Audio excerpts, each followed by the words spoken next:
Hey, we are live with the Rational Empiricist, blowing off some steam on a Friday night because it's frustrating. Yeah. Yep. So, the common saying it's like feeding the trolls, basically, isn't it? Yes. Yeah. Yeah. And I don't know. I usually do. I go in and I do one chat, and that's mostly so that they know I'm still lurking. Mm. And Yeah. then I leave after 2 or 3 because it goes nowhere. I mean, you can't get anything done over there. So anyway, okay, Flash Gordon's over there, and who else is in the? Let's see, Brandon, and then there was this other guy I met recently. His name started with C, but I can't remember the rest of his name, unfortunately. He only arrived like near the end of the chat, but like, and he probably was the nicest among them, but like even so. Okay. Yeah, I see James Downard over there. Christian Northman, I don't know who that is. A Christian from the North, maybe. I don't know. And there was also this reverend guy or something like that, and like or I don't know if he's an actual reverend or if he just calls himself that, but like at one point he said fossils of snakes with limbs is just wrong. It's an absolute falsehood or something like that. I was like, have you seen the fossils? Yeah, has he? I don't think so. No. Have you ever heard of the fossil Najash? Najash? I don't know how to pronounce it. No. How would you spell it? Let's see. Here, I'll spell it in the private chat. Oh, so Standing for Truth is going to join us. No, he isn't. He's in chat though. I don't think. Would you mind that? Yeah, I mean, I guess it's up to Standing. Yeah. Something tells me he's probably too busy right now, but. Oh yeah, he's putting out another killer video, regurgitating his same old. That's what he's doing. Okay. So, Najash. I guess I would have spelled it that way from how you pronounced it. Yeah. No, I haven't. So, what is that? There's also Pachyrakis and why can I not? I can't remember the fossils' names. Dang it. Yeah, it's basically you have all these species of snakes, of fossil snakes in the Middle East and Europe. Middle East and South America. Okay. I think Najash is from South America. Creation Mist is here. Pachyrakis? Yeah, Pachyrakis. Yeah. Pachyrakis, okay. Yeah, or if you could show one of those on the stream, because I don't know if any of the audience has heard of this before. Okay. Then again, we don't have many people here, and they probably already know. I just want wiki. I just went all wiki on it. You know, I think the Wikipedia gets a bad rap. As long as you don't, as long as you check on what they have, because the interesting thing is that they keep updating it all the time. Like I've gone to, okay, there it is. So. Yep. It's that you have all of these species of snakes with tiny hind legs. Yeah. Wow. And there's like artist representations of it. It's pretty cool. And so, what was his point? That they were fake? Yeah, this reverend guy was like saying that like snakes with legs basically wasn't a thing. Like obviously we know that's not the case because look at the fossils. Yeah. And like some of the people were also I feel like they were talking about those little claws or pelvic claws on the pythons basically and boa constrictors. Yeah. I think they thought they were those. No, these are near fully formed legs as far as I'm researched in it. Like they're not little buds or anything like that. That you can see the little feet on them.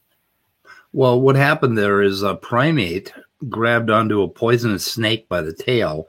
The snake bit him, and they both died. And then tigers came along and ate everything from the primate except for his 2 fingers, where he was hanging onto the back of the snake. So it's a composite fossil of a primate and a snake, and that's how they faked it. Huh. That's a pretty good theory. Yeah, that might work. Oh, wouldn't it be cool if, like, in 3 years that starts appearing in creationist literature? Oh dear. Oh dear mercy. You start saying all these creationist theories about how all the fossils in the world are basically composites of different animals. That would be hilarious. Okay, let's see. Standing for truth. Would you fight an anaconda for $1 million? No, thank you. You saw my answer. Yeah. You're crazy, Speed. You do know the muscle size on those things. I can take them. I'm crafty that way, clever. So yeah. I think it was Scott Duke gave me The Third Chimpanzee. I'd heard of the excuse me, heard of the book before, but I just got it the other day. Have you heard of this one? It's about the evolution and the future evolution of human beings, and it has a whole bunch of interesting things in there.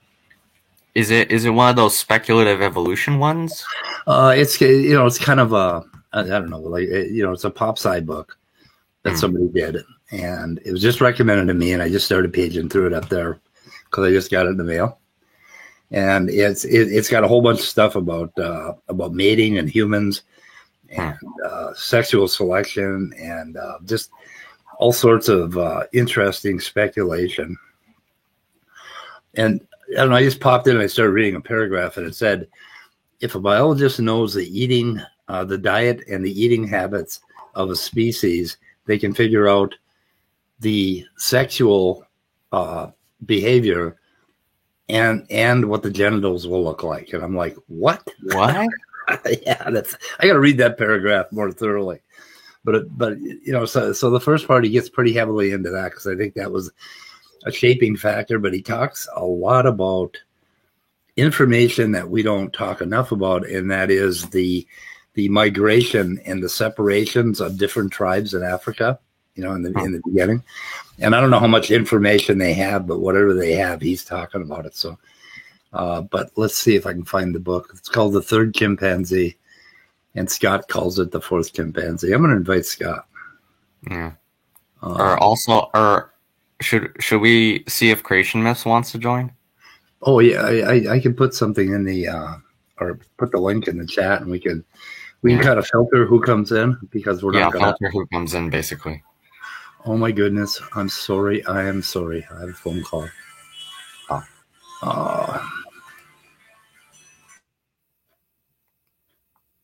So all you audience members out there, if you, I guess, subscribe to Speed of Sound if you haven't already. Way to market, Andrew, while I'm gone. I do my best. That was an amazing advertisement for this channel. That was just thank you. Oh, sorry for the noise in the background. Yeah, well, I just did that with my phone. I forgot to shut it off again. I will put the link in the chat. So we're going to talk about science tonight a little bit, and evolution, and some we're going to keep it pretty focused tonight. Yeah, some of the stuff that happened in that stream, because what we can do is, let's see, I've got the chat up, and I can we can spot around in it. And I think as you spot around, it follows. Yeah, the chat follows. Yeah. So we might be able to find some of the stuff that you want to talk about, if that is what you want to do. Yeah, sure. We can start off with that and at least get some of it. I don't feel like we'll get all of it, but like we can get some of the interesting parts. Okay. Let me see if I can adjust a few things here. In an alternate dimension, perhaps standing for truth. What did he say? Speed versus rational empiricist. Yeah, that would be. Well, I was going to have you teach me about a little bit about not phylogeny, but classification of mammals and dinosaurs and reptiles and stuff. Because I keep meaning to update myself because I don't have a lot of really good basic understanding of basically what the tree looks like, and I keep finding little bits of it. And what confuses me is when I find different versions, different versions that don't quite match up, that sort of thing. Hang on a second, Scott. I just got to share screen here, and I shall be ready. I think the major branches are pretty well sorted out. Just the I mean, like, probably some branches are pretty uncertain at this point in time, but like that doesn't mean that like creationism is true or anything as extreme as that. Damn. I double clicked you, Scott. Okay. So do you have any idea where this chat started or how far in you were? Try like somewhere around an hour, maybe. 1 hour. Because I went for like an hour and 40 minutes. So whose channel is this? I don't know who this guy is. He's standing in poop or something like that. I can't remember. Oh, I couldn't know what channel it was. Yeah, I see his name is in yellow there, so that's his channel. Oh, yeah, maybe it's him. I don't know where he gets truth from, but okay. Yeah, when I hear it, I'll know it. But so far, let's see. Oh, and Neff joined in.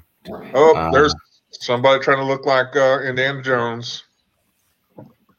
Oh yeah, again. God, what is it with those people? I guess that's kind of an obligate pattern for if you want to look like a geologist or a dinosaur hunter. You have to. Okay, you're pretty active. Boy. Oh boy, SFT. What? Who's that guy? Yeah. No, don't sub to him. He's kind of full of shit.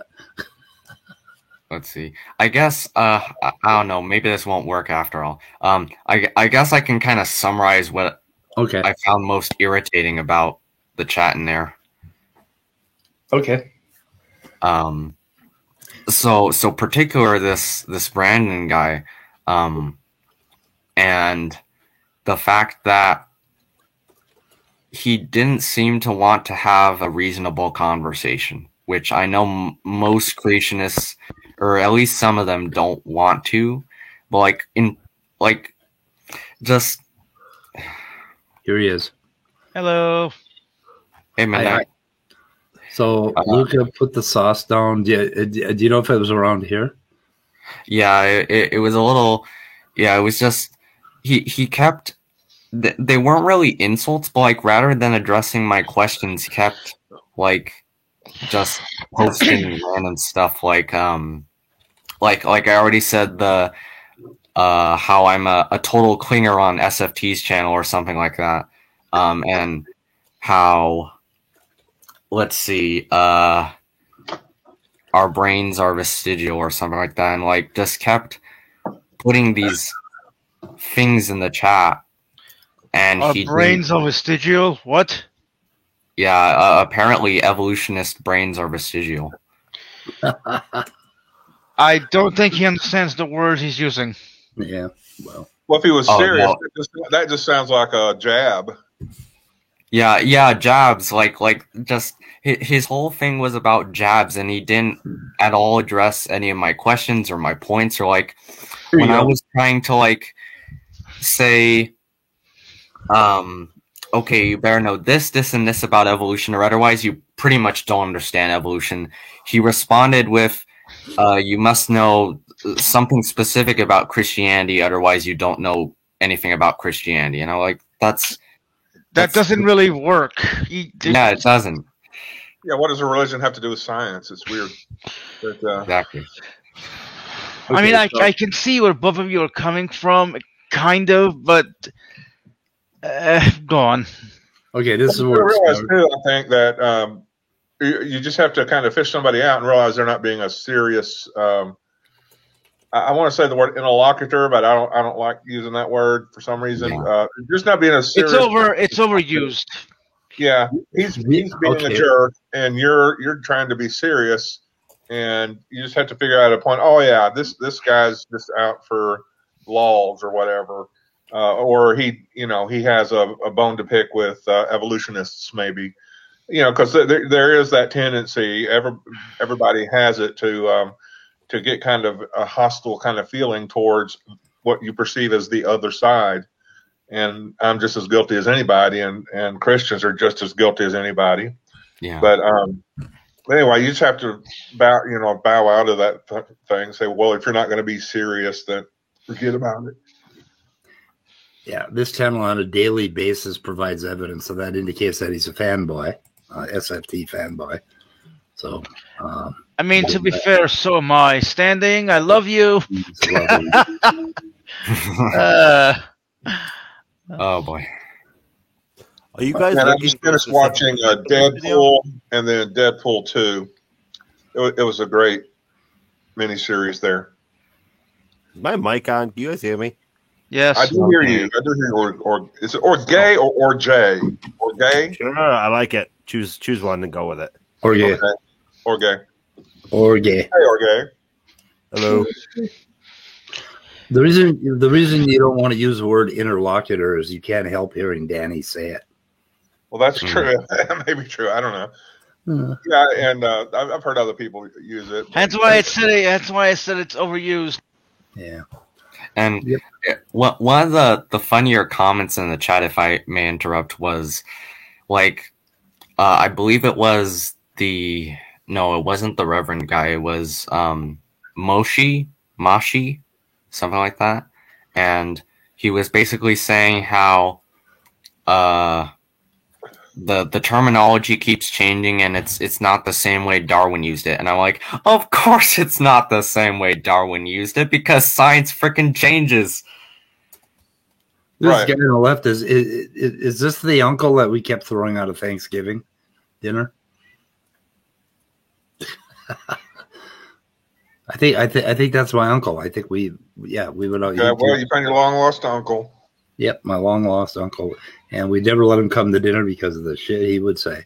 It was pretty horrible. Okay, so is he still? Yeah, it goes on for a while. Like I said, I kind of want to just summarize my frustrations with it, and then we can like talk about some actual science or something, because I don't want to go through it all, if that makes sense. I just want to let some steam out at this point. Andrew, go read the Gospel of John. Go read the. Oh yeah, I saw that. What the heck does that even mean? Okay, I didn't know John Andrew wrote Okay, go read the Gospel of John Andrew. So I didn't know that John Andrew wrote a gospel. Did you know that? Well, he says, Andrew, go read the Gospel of John down there. Maybe standing So for truth. what was he prescribing? Wasting an hour or so reading the Gospel of John for? What's that a remedy to? Yeah. So standing for truth is in the chat. Why would Brandon tell us to go read the Gospel of John standing? What are we going to find out? And why won't you come in here? Come on, Stanley. We haven't talked in a while. Was he actually? It was Andrew Cumming that he was saying that to, right? Yeah. Go read the Gospel of John. So were you having a conversation with him? Yeah. If you want to call it that. Yeah. So, Yeah, or was it you, Scott, who said like it was basically just jabs and we were kind of really just talking past each other? Yeah, I just don't know what he thinks the Gospel of John would inform you about. Yeah. Oh my God! Look at that! Holy shit! What? and near basically near the end. Oh, it's Ken What's on Ham. the screen? Where did that come from? God, scared the shit out of me. Okay. Anyway, go on. So did he say anything of substance other than that he gets all his science education from Stanley? I don't recall anything substantive other than Peter. Yeah, I can't remember anything. Hey guys. Oh, Peter. Peter. Hey there. Peter. Hey, go read the Epistle of Peter. Yeah, the Epistle of. Yeah, send us a letter, Peter. It could be it could be First Peter. Just send us an email. I just started a series on Twitter called First Peter. Oh wow! It's all coming together. The conflagration of the stars and planets are aligning. It's so I'm doing 2-minute videos on Twitter just when something catches my eye in the news or anywhere else. So I'm doing 2-minute videos, and those are actually called First Peter, and I've got a Bible verse that I write myself for every single video, or if it's appropriate, I will cite one from the Bible itself. So yeah, First Peter. But first, Speed, I need to correct you. The acronym SFT stands for standing for theft, because just look at it. Standing for what? Theft. All the artwork on his channel is stolen. You got a stolen Superman logo. The guy who's ripping his shirt open, that's a stolen picture. It's standing for theft. Yeah, it's really clear. Yeah, I kept seeing all this great artwork and all this music and stuff like that. Well, I do steal pictures, but I also pay for them when they have, okay, the pictures for my shows, I paid for a couple of them, the ones that actually are pay sites, for art. Mm-hmm. So you go out and you pay them $9, and they charge you $12, right? Shipping and handling. Oh, wait, you pay for pictures? I need to shoot you a couple of links. There are great websites where you can do it for free. Yeah, where you can get free stock pictures, stock video, stuff like that. So there's no need to steal or pay. But they have good music and stuff on his and Praise's channel, and then it turns out that if you go look, Praise has like wall-to-wall copyright claims.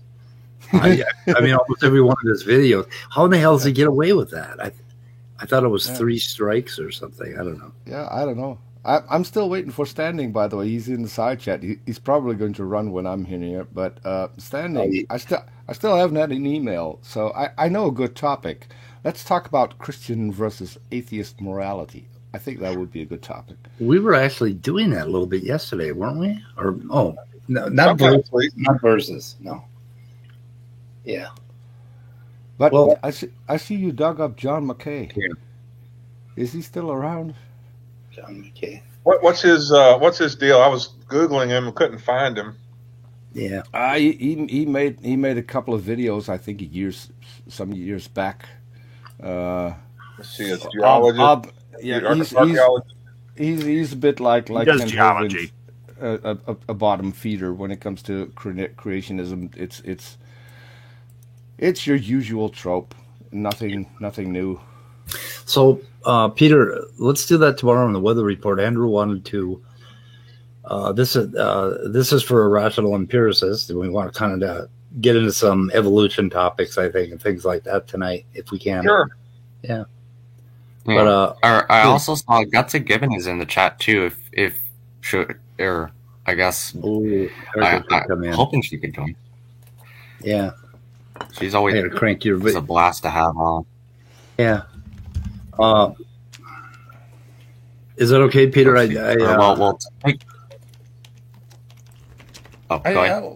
Wait! Don't ask me if anything's okay. It's your show. I'm just showing up. Yes, do geology. That's okay. Geology is great. Yeah. I love Okay, geology. I want to talk to you about that flood in Washington. Yeah. Screw your morality crap. No one likes that. Well, you know, you talk about flood in Washington. There were some very amazing glacial ice flows or melt. I guess that's what it was. You know, the glacial waters, you know, started rampaging, lifting huge rocks and depositing them down towards Washington and wherever they were. Amazing stuff, and what they did to the landscape was just. Well, did you powerful. see that field trip that Nick Zentner just put out, where he did a field trip to that huge valley that was carved by there was a glacial dam up by the Cooley Dam or something by the Cooley Dam, right? And it broke, and it there was all this basalt which he had been talking about for the last couple of days, that basically the continent collided with this oceanic basalt pillows that were kind of coming up. That some of them were 20 miles high, and that became sort of the foundation of Washington and Oregon. And then, but it cooled rapidly, so it had these vertical break lines in it. And then when the flood hit that stuff, it just tore into those break lines and ripped boulders that were, you know, like maybe 5 feet across, and carried them downstream. And then it fanned out onto this plain, and the water velocity slowed, and all the boulders fell. And for like 130 feet down, there are boulders, you know, these basalt boulders piled up. Do you know about that, Orge? The Washington flood? Because, if you look at that and then you look at the Grand Canyon, there's no similarity at all. I'm familiar on a not contextual level, on like a description of what you said level, but I don't know like Washington's geology in particular. You know. Well, then go to Nick Zentner's YouTube page. He's got several of his public lectures. Yeah. And then several of his, he did them called Nick from Home, including, you know, field trips to various formations and stuff. It's an awesome page. You probably already know about it. Hey man, talk it up all you want. The more people that go look at that stuff, happier I am. But you know, it's kind of making me afraid to open up my roadside geology of Texas, because it's not near as exciting as Washington. Washington! You poor misunderstood soul. It is so exciting. Anytime you look at a rock outcrop, if you take a second, you study what you're looking at. There are millions of years of action standing right in front of you, fault lines and depositional environments, and everything. I hope someday be able to read the scenery like Gutsick Gibbon and Dapper Dino. Can I say something really quick? Influenced me to look at bones at the museums. Well, I'm working on it. Yeah. Okay, then. I just wanted to say that what does Standing get out of all this? There's the money aspect, but is he really happy doing this? The money aspect. And is he happy evangelizing? Or why do they evangelize? Why do they... I guess the poor kid really believes this crap. And, he's got it somewhere in his heart, he really believes it. And he feels driven to save us all and explain it to us. I guess, being very generous with him. He seems smarter than this. To play devil's advocate a bit, which is hilarious phrasing for this, right? The whole Christian mindset is to save souls. If Standing for Truth is real about this, which I have no reason to doubt, same thing with Neff and all those other guys, right? That is exactly what they're hoping to do. You can't exactly fault them for that, can you? I don't think he believes it, because I've been trying to get him back and talk to me and talk about Christianity, right? Not the things that he's been corrected on by two are in the chat, Dan and Erica. They basically eviscerated everything that he's put out. Well, but again, it seems he doesn't want to. He doesn't want to talk about Christianity itself. So I have my doubts. So the response I imagine you would get is go to the Christian channels and everything you just said. The Christians would say about us, right? I mean, you go to Neff's channel and they don't actually believe that stuff, and like you can word for word that. So it's to me, it kind of sounds like my team's winning because I'm on it conversation. Yeah, but the thing is, okay, with Standing for Truth, many atheists have continually gone over to his channel for debates and all that stuff, and he has come over to my channel a couple times early on, and I think he didn't like what happened to him, and so he won't go on. I mean, how often does Standing for Truth come on to one person? Oh wow, yeah. And now, what if there was a union of atheists on YouTube, and we all boycotted him, so he didn't have any atheists to debate with until we had equal time? I mean, we could write a contract, right? So, like, if you guys want us to come over there and put up with your browbeating, then you got to come over here and put up with a little bit of browbeating on this side. I mean, it's fair, and he is not being fair. I have not been able to nail him down on this channel. Peter, you can't nail him down. I mean, I would like tonight. I invited him to come in and tell us why we should read John Andrew. I think it was. I'd also be more than happy to go on his channel, but I want to talk about a topic that he never talks about, and for some stupid reason, he doesn't want to talk about the Bible. He doesn't want to talk about God, and he doesn't want to talk about Jesus. So, I've got my doubts whether or not he's actually a Christian, because those topics he wants to avoid those at all costs. Listen, who knows the true answers? I guess I'm being optimistic with that. There's nothing wrong with that necessarily, right? But I gotta shrug because I can't really know, and yeah. So Dr. Dan likes my idea of a union. Oh. Yeah. Union of Science channels. And you have to belong to the union. So, do we have to pay dues? Not this union. No. Sweet. We're the old-fashioned kind. You do have to bring cookies and stuff occasionally. The AU, rather than the EU, will be the AU. Yeah, the AU, whatever. Make the goddamn thing. Pretty cool. But I would like to have conversations with him in depth about some of these subjects that he's going on, that he's regurgitating over and over and over again, so that we could get somewhere.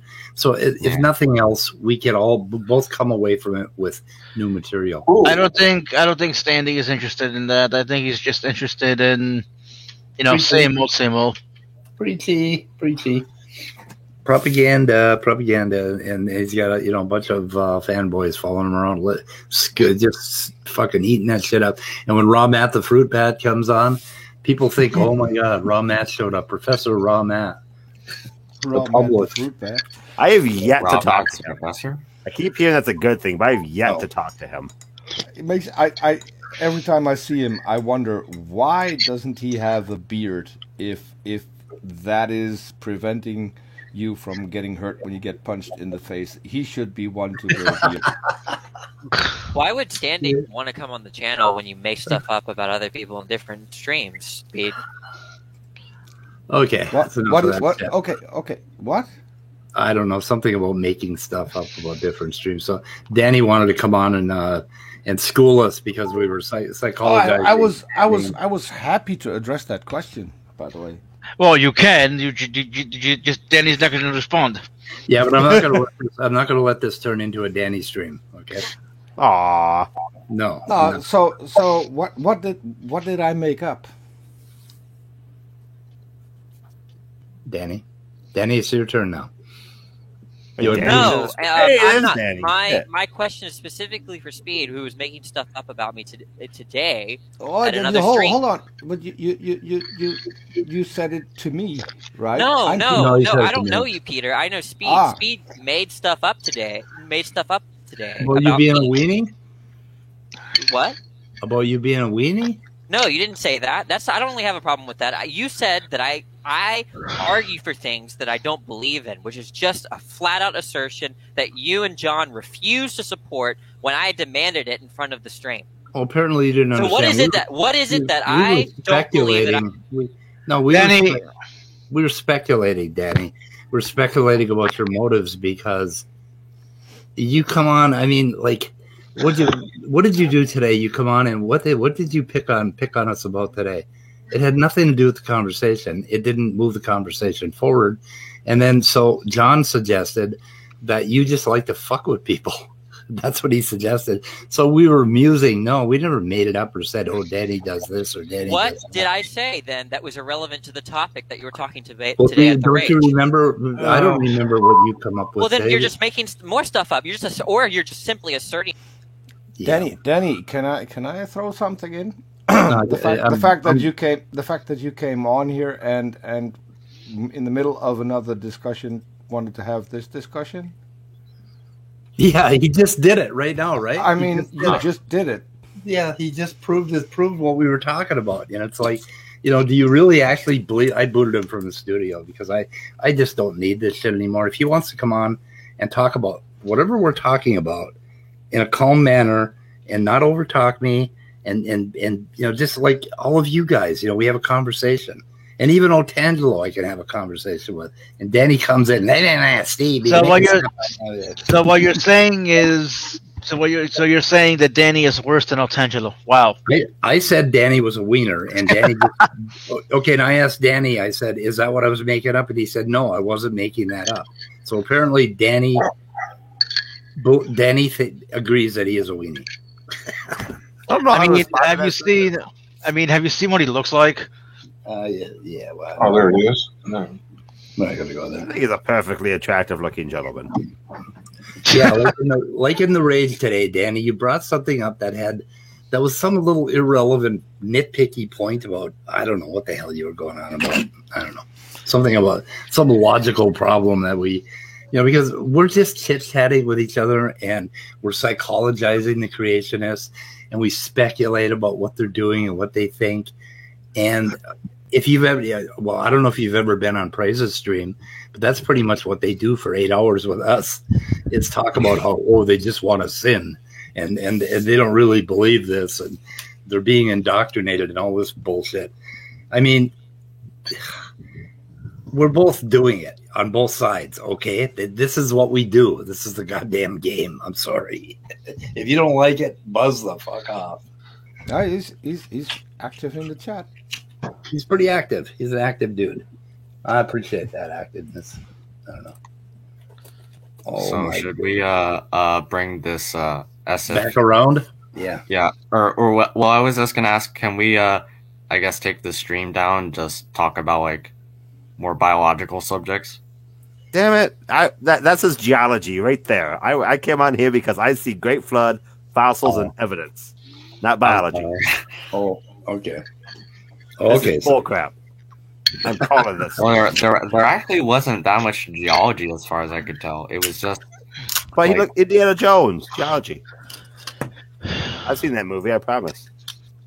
I don't know. It was some paleontology, but like wasn't too much geology. God damn it! I can't win. Let me show everyone why you're just asserting things on streams. So if I'm asserting things on streams, is there a fine for that?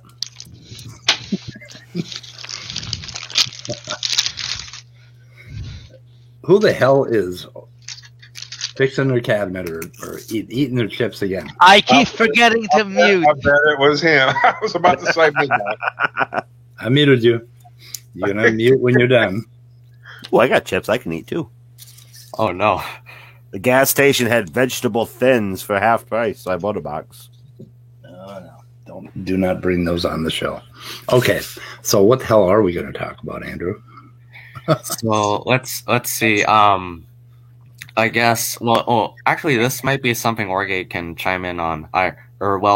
Orge, is your topic specifically geology or does it include paleontology as well? Like I have a master's degree in geophysics. I did research for a few years and I currently work as a educator. Okay. So I know some paleontology, but not like Gutstick, Gibbon, or Dapper Dino levels. Okay. I guess what do you have anything you'd like to say on the like you often see on creationist channels, like how they switched the definition of transitional forms. Do you have any something to contribute on that, basically? Well, to me, a transitional form is exactly what the words sound like. You have a form, you have a form on the right, and you have a form on the left, and you can see a connection between the two, right? The fish growing legs sort of conversation. That basic idea hasn't changed, but if you try to be super persnickety about it, then you can try to worm out some faulty definition, which is why I see creationists do a lot. They do it with every topic, right?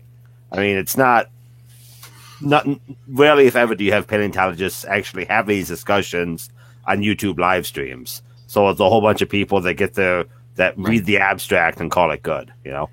Right. Or like you often see how it's talking about direct ancestry, for instance, when the original, I believe, like the original use of transitional or intermediate form by like Darwin and his contemporaries was more about kind of the change in phenotypes, like, because you wonder, like, how did whale blowholes or fins into legs happen? Like, exactly. That's kind of the thing we're wondering about. We're not really wondering, okay, A became X, became B, became C, etc., etc. Like, we're trying to figure out how it happened.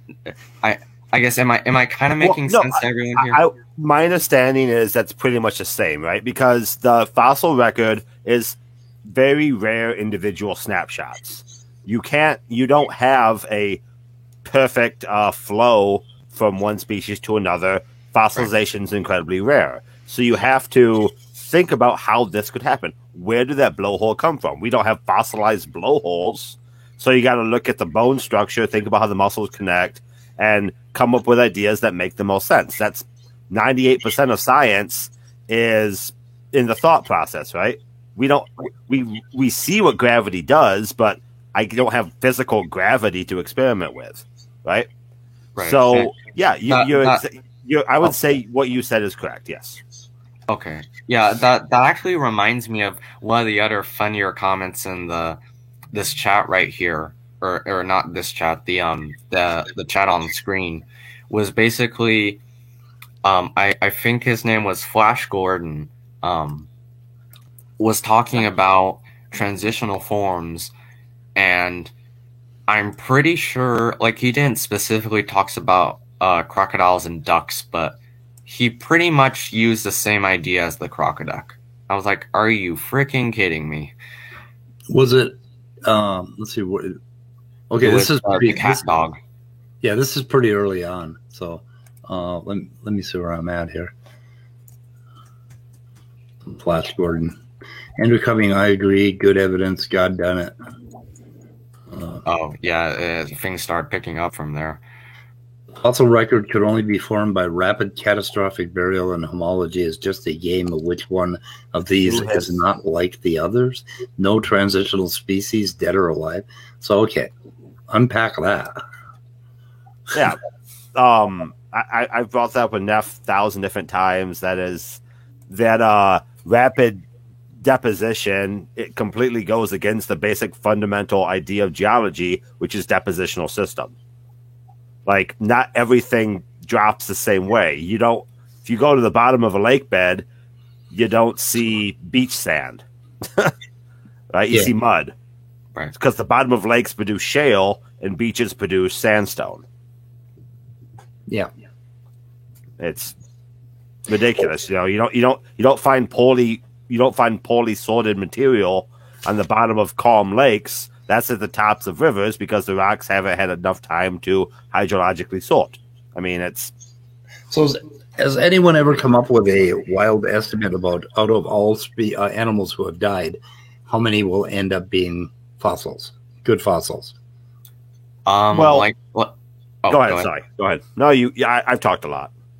or I guess the number I hear most is like it's kind of similar to the number of we lost a minute. Kind of similar to the number of how many species probably are extinct in comparison to living species. So probably like only 99% don't become fossilized. Yeah, that's kind of the only estimate I hear. I don't think there's a good estimate on that. I think it's probably about 1 in maybe 10 to 100,000 or maybe even a million. Yeah, that seems about right. It's got to be pretty, because a lot of stuff has to happen just perfectly in order for fossils to form. Speed. I would add on to that. You got to remember, fossilization requires a few components to happen in order. It's not just an animal dies and you flip a coin to see if it becomes a fossil, right? Right. Okay. You need the anaerobic setting. You need the undisturbed burial, stuff like that. You need critters not to chew up the bones. So we find fossils in chunks, and like you don't find a fossil, you find like a fossil bed, because those animals all died in a situation that allowed A, B, and C and D to all happen. Yeah. Right. And even then you typically only find like parts of the skeleton. You don't find a whole fossil skeleton. Yeah, because the burial that's required for critters not to get back to it tends not to be very easy, right? A landslide, for example. Yeah. Yeah. Or I think like a mud pit or something like that, exactly. Drying pit. Yeah. Probably the only reason we have so many fossils is because there have been a lot of life forms in the past. Yeah. I would agree. Yeah, and we're finding. There was a documentary on about an hour ago about 21st century fossils. Some of the all the new fossils that they found, and we're finding. I mean, I don't know how many a year, but a lot. Oh yeah, so, we're finding like at least one per like week or month or something like that. It's pretty impressive. But I think the real story is going to unwind when we get to the point where we have computer models of embryogenesis, and we can look back and basically speculate as to how these forms, what exactly mutated to get different forms, and then go from genome to phenotype with a computer model a little better than much. We're just at the very, very beginning. We're in ancient times as far as being able to do that. But we're going to get to the point where we can start to model basically how a organism forms from the genes, and then we can look back and we've got we've got all this phylogenetic molecular evidence about what the extant species are today, and we can project back, find out and make guesses as to what genes were way back then when we had the common ancestor, and then we're going to be able to start seeing what these damn things look like. And there'd be a lot of surprises there, but that's probably, I don't know, 40, 50 years. It depends on what we do with computation right now, because we're kind of at a bottleneck in increasing computation. We depend on things like Amazon server farms to get more basically flops out of a computer, rather than making the big strides that we made in the past on computer speed. But that's what we need. So, yeah. More power.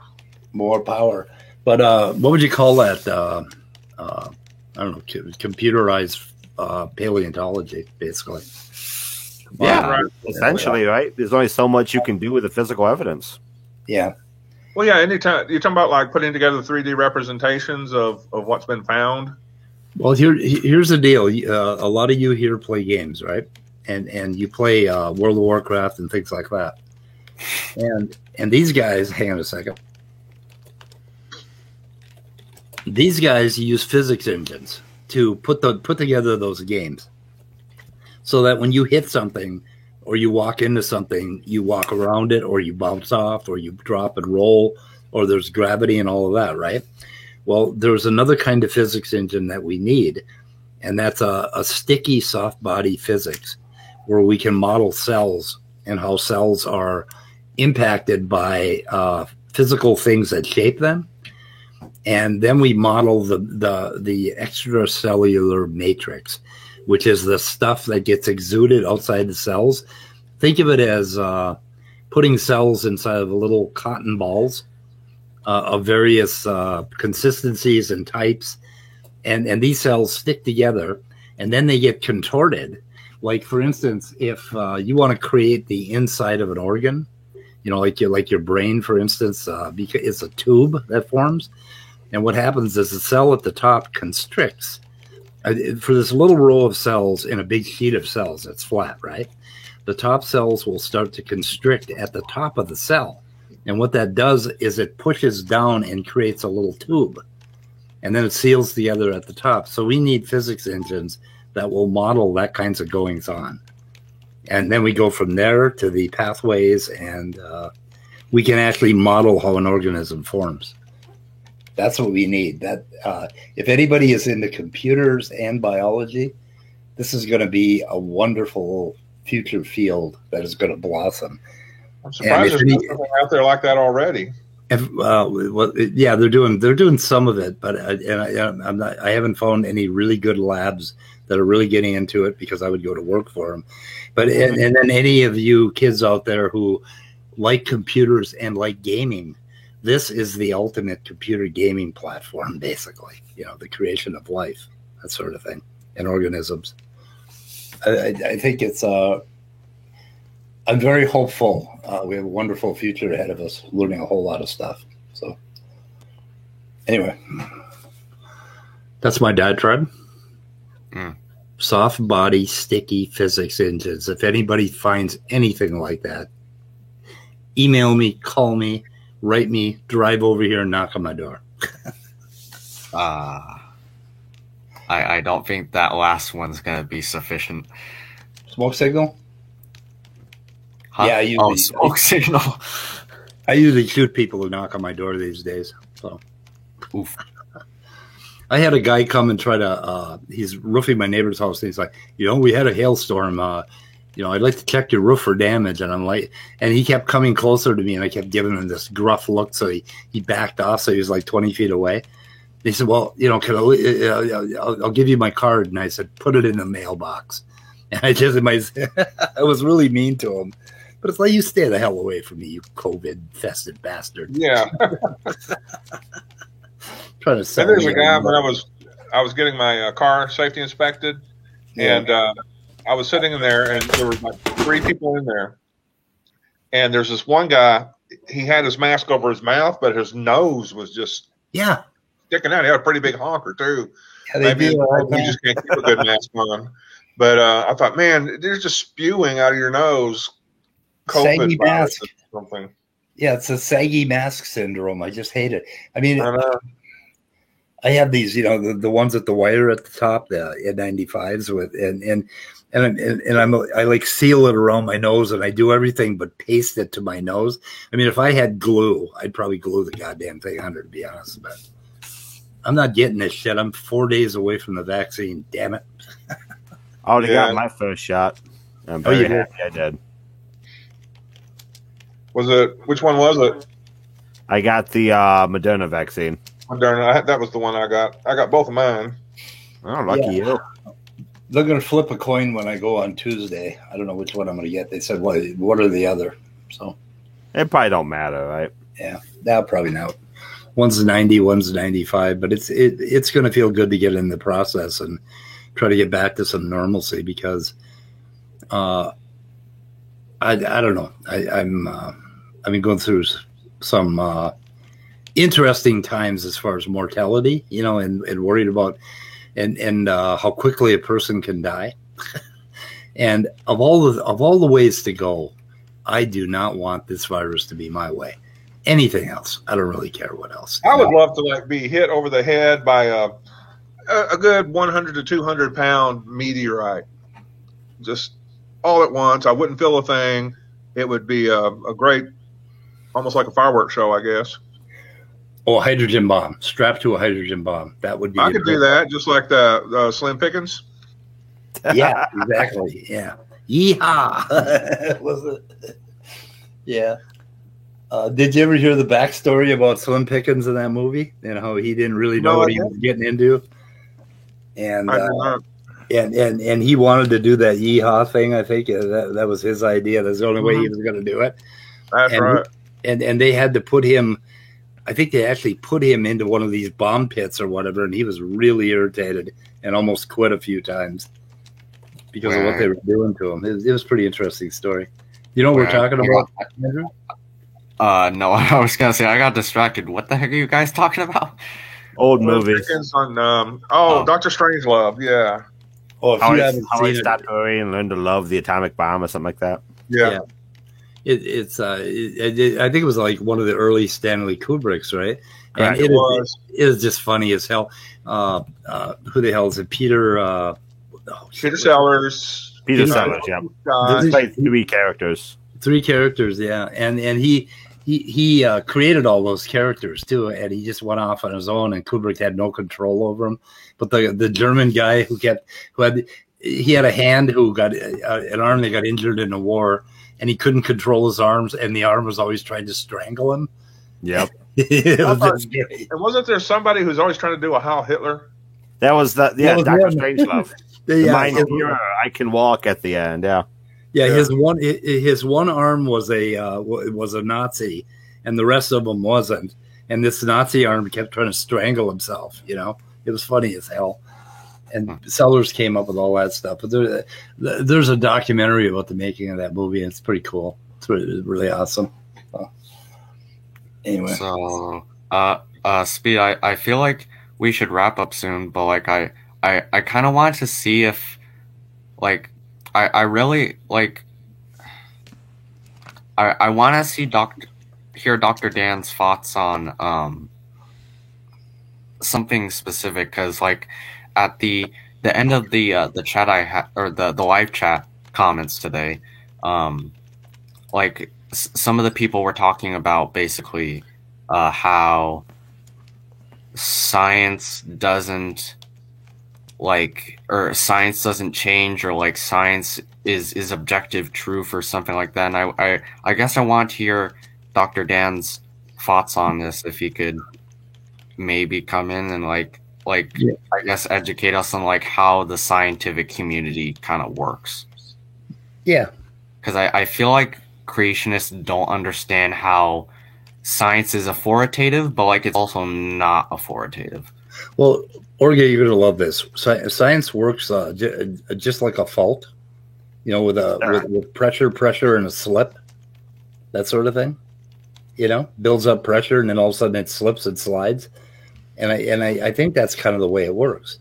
There's all of this, all of these little sub communities, and there's all these fringe groups, and there's a lot of yelling, and there's a lot of heated discussion in biology, particularly. Like right now going on around this whole bioinformation thing and the extended synthesis, but it's all going to build up a pressure, and eventually it's going to slip, and we're going to have this earthquake, and we're going to make some changes, and then we're going to have some new paradigms and other new paradigms. But as far as the evidence and the facts that we're talking about, those things aren't going to change. Even then, theories just become more robust over time. They kind of get incorporated into larger ones, basically. Yeah, that's what happens. They all kind of contribute, but every now and then there's one of these earthquake paradigm shifts, and that's happened a couple of times in biology, and it's gonna keep happening. And I think the most current one is this whole fight with information and the extended synthesis, and out of that is going to come a new synthesis that's nothing like anything, either of the two sides, right? It's going to be some sort of a merger. But I mean, that's just the game. And then with phylogenies and fossil evidence and all that stuff, man, that's under constant revision. Oh yeah. As it should be. I mean, for God's sake, it's a forensic nightmare. All right, Speed. We're gonna have to make a separate stream for this with Dr. Dan, because I feel like he could really get some interesting insights into this. Well, robes. It may involve robes and skulls and secret handshakes and passwords. Yes. So and he might get killed by his community if he if he let some of those secrets slip. So we don't need to put him under too much pressure. So Andrew, I think I'm just gonna let this stream run if the guys want to. We want to talk, but if you can get with Dr. Dan, email him, and you two decide on something early tomorrow, like earlier. I promise I will not let anybody else in. Okay. Well, gosh, thanks a lot. Well, except for Scott. Well, I'll be going down to Waco anyway. So. And except for midnight. I guess my years of working in research are jack shit to you people. So that's right. And Orge will let in, and you're just a troglodyte. You see what you're doing to me, guys? I'm sorry. Yeah. Anyway. Okay, so we'll set something up tomorrow. We'll just keep it more limited. We'll keep it down to three or four at the max people. Okay. Yeah, sounds good. And we'll kind of try to keep it directed so that we can stay on topic. And we certainly aren't going to let Danny in. No, definitely no Danny. Definitely no Danny. Oh God, no. I offered to debate him, and he didn't answer me, so he's afraid of me. That's what that means. I know. I've been trying to have this natural selection discussion with him. I am irritated with him. That's why I made all kinds of stuff up about him today. And I apologize for making stuff up about Danny and saying that Danny just doesn't believe. I apologize for that. Okay, Andrew. Reach out. Set something up with Dr. Dan, and I'll meet you. Remember, I have my weather report from 2 to 4. Okay. So, yeah, he said something in the comments about 8 to 8:30 Eastern or something about before Snattle. That's the middle of the night.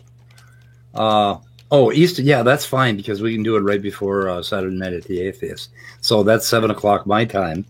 That will give us 2 hours. So that'll be great. You guys. That would be 5 Pacific. I don't believe in Pacific. That would be 5 minus. That'd be 5 your time. So okay. Anyway, so it's up to you to start an email stream and copy Dr. Dan and I, and we will set that up and try to come up with a few agenda points, and we'll discuss stuff. Okay. Okay, sounds good. We'll do that. Cool. And we'll just open this up to whatever in the hell topic we want. We could even let Danny in here to yell at me. In all caps? Yeah, he's been all capping me up there. Yeah, and he even provided a convenient time-stamped link to where you did such a horrible thing. Oh, really? Oh, that's right. He specified your atrocity. That could be a new creation science word. Specified atrocity. So what is it that I argue in here, Speed, that I don't believe in? Danny, hold on. I had a question first. Speed, so you're not going to play anything from that video? Because that's pretty much why I hopped in. Oh, this video? I was curious what John McKay had to say and Ken Graham there. Yeah, we could, but Andrew was only interested in a few things in the chat. Okay. Yeah, so he wanted to blow off some steam because he got frustrated in chat, and so Andrew came in, and then we always that's a good segue. Frustrated in chat. Okay, Danny. Yes. Go ahead. Yeah. Now you're on topic. Frustrated in chat. Yeah. So what is it that I argue for that in this stream? Let's say because I have posed as a theist on like Matt Dillahunty's thing, but that's not to argue for theism so much as to argue for like against naturalism or something. But I've not ever done that here, and it's just very disingenuous, right, for you to say that I argue for things I don't believe in when I talk to you or anyone else here in the stream. Very disingenuous, and I think you should apologize if you think you should have not done that. I just did apologize about 5 minutes ago. Oh, okay. Apology accepted. I'm over it. Okay, good. Thank you. This fight sucked. Yeah, that was terrible. I mean, we need a much higher quality of shade here. Oh, anyway, or lower quality, whatever, Yeah.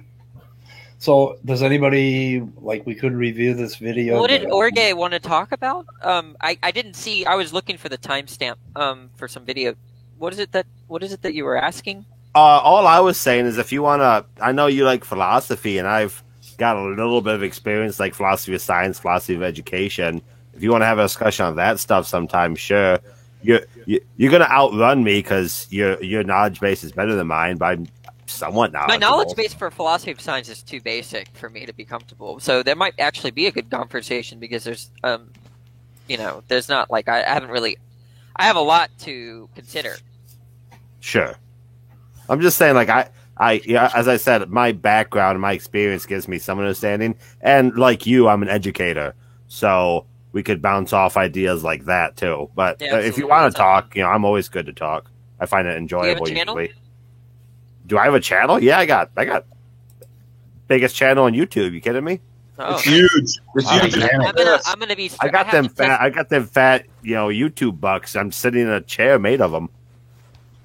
Let's put it this way, Danny. He has so much YouTube bucks that he can buy an elephant at this point. Yeah, I can buy Stampy from The Simpsons. No, my channel is the same as my name here. Okay, I'll look for it. I never watched The Simpsons. I have to test some StreamYard stuff tonight, so I'm going to do an open mic just to make sure everything is right because I'm interviewing Stephen Law tomorrow, and I've done StreamYard like twice, and I need to be very familiar with it. Don't invite Leo Phileas. He's going to yell at you about StreamYard. Oh, yeah. Oh, yeah. But yeah, Danny, if you're streaming, I think what's your YouTube channel? I'll look you up real quick. I think I got you, but just for the easiest thing to do is just put Stephen Law AMA, Google that, and the first link gets you to my channel because my channel is really new. Stephen Law, Stephen, and then Law AMA, and then that should get you the link. Are you an Asian guitar player? No. Okay, well, the Stephen Law that I found is not you. Did you put Stephen Law AMA? Like literally Google it. Here, let me just link it. I'm sorry. Is it with a P or a V? P. Wait, yeah, P. Well, PH. Okay. I'm gonna put it in the chat. Are you an old guy? Just put it in the chat. There it is in the chat. I'm sorry, I led you astray. Yeah, you're not. Stephen Law on YouTube is an Asian guitar player. Stephen Law on Google is some old guy with a gut. Did you put AMA? Because that makes a big difference. Yeah, I did. Oh, okay. Well, I'm sorry, misdirected you. There's I did find your channel, but the picture didn't look like you. That's why I was confused. Okay, I subbed you.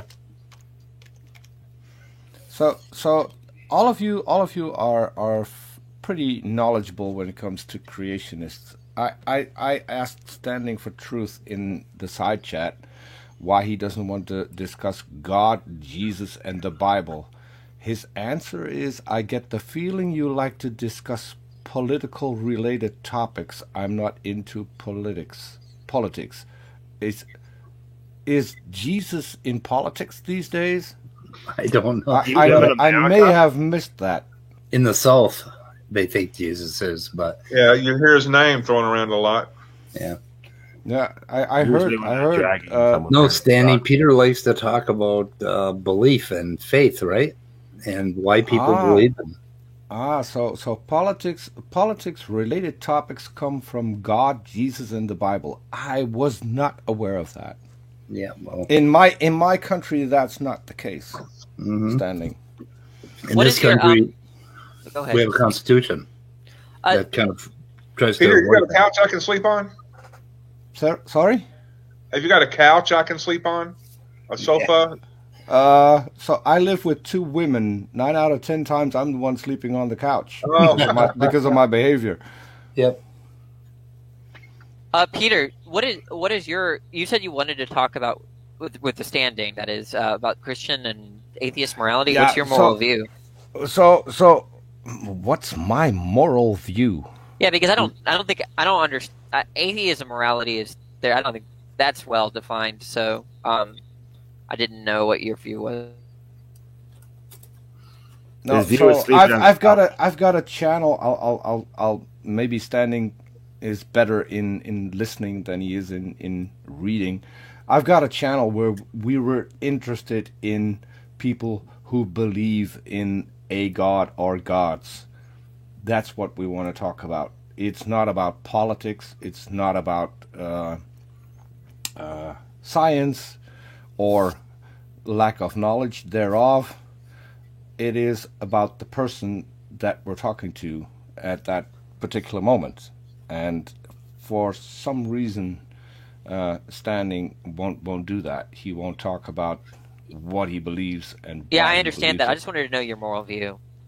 My moral view on what? What your metaethics is, like what you think, how you understand right and wrong, and stuff. I guess. Don't kill people. Do good things. Yeah. Well, that's not a metaethics. That's not a metaethic. No, it's a. I don't know why you need a meta. Are we going to Speed? Why are you being difficult? Right? Do you know what I mean by metaethics here? I'm being difficult because what you're asking of Peter is taking the conversation onto an axis that I don't think Peter was going for. Well, look, it's very simple, Peter. Here, I'll give you some example. I'm more than happy to answer, but can you explain I'll to elaborate. me what you mean? Don't let Speed obstruct the conversation, okay? Peter, I just mean something like, are you a relativist? Let's pretend it's not his channel. Yeah, let's pretend it's not my channel for a minute. The point: are you a relativist? Are you an objectivist? Do you have a hybrid view? Are you a deontologist? Are you a utilitarian? Are you a virtue ethicist? I'm an anti-labelist. Does that help? Well, these are examples. Why do I need a label? You don't need a label, which is I'm asking for your view, but I'm giving you an example of how people answer the question. Of labels. I'm giving you an example. Why are you being difficult? You have speed syndrome. I'm not being difficult. I just don't like to be labeled because I agree. I don't like any of those labels either. I'm just trying to help in terms of how the question might be answered, right? Because you didn't understand the question. Which is why you said what my morality was, and I asked regarding what. No, what morality is itself. Okay, hang on a second. Just a point of moderation. I'm just going to sit here and watch this shit. That's fine. Morality itself. Yeah, that's called a meta-ethic. Uh-huh. So, like, if you want me, I'll give you mine. That way, it might help you understand the question. Do you want to do that? It won't help me. As I said, it won't help you. If you want to ask me about my morality, ask me specific questions because I'm pretty sure I don't fit a specific label. Okay. Okay. Well, but that's okay. Look. Gosh, Peter, why? This is not a. Okay, I'm gonna chill out. Look, Peter, here's a specific question. When you establish something right or wrong, how do you do that? How do I do that? So I look for general well-being. Is it beneficial? Is it not hurting someone without any good reason to hurt someone? So those are a few things that I go off of. It depends on what I'm making a decision about.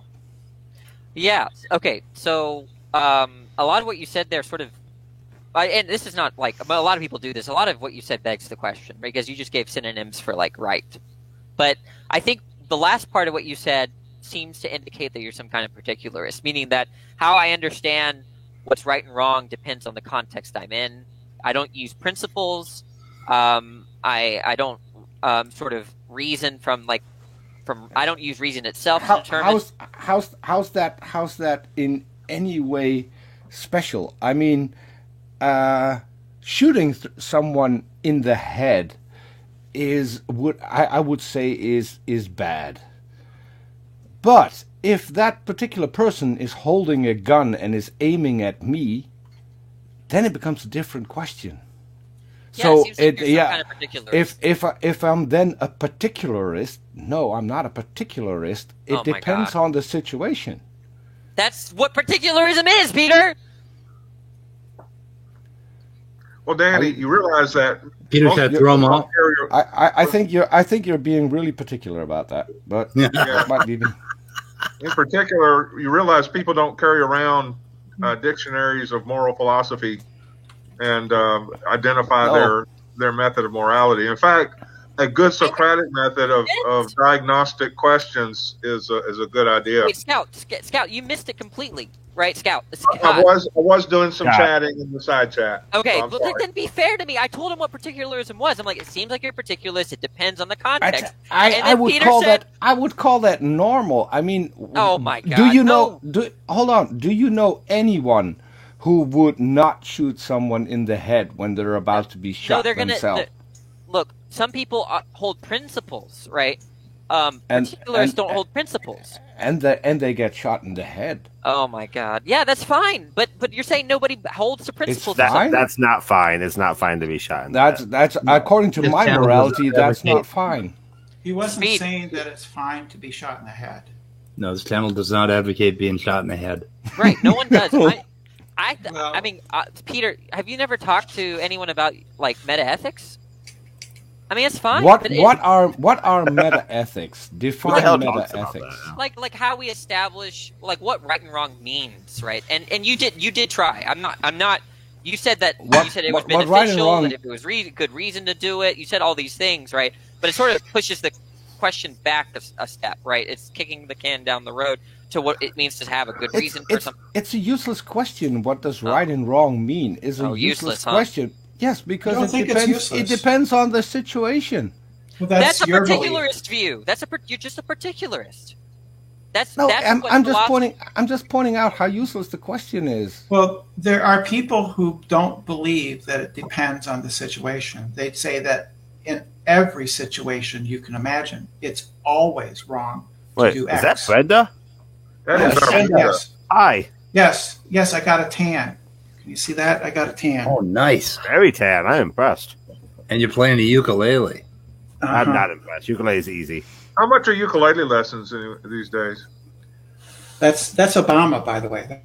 Okay, Danny, is it right or wrong to grab you, yank you, and throw you to the floor? Is that right or wrong? Am I paying for it? I'm just like you. It just depends, man. If we're in a judo match, it's the right thing to do.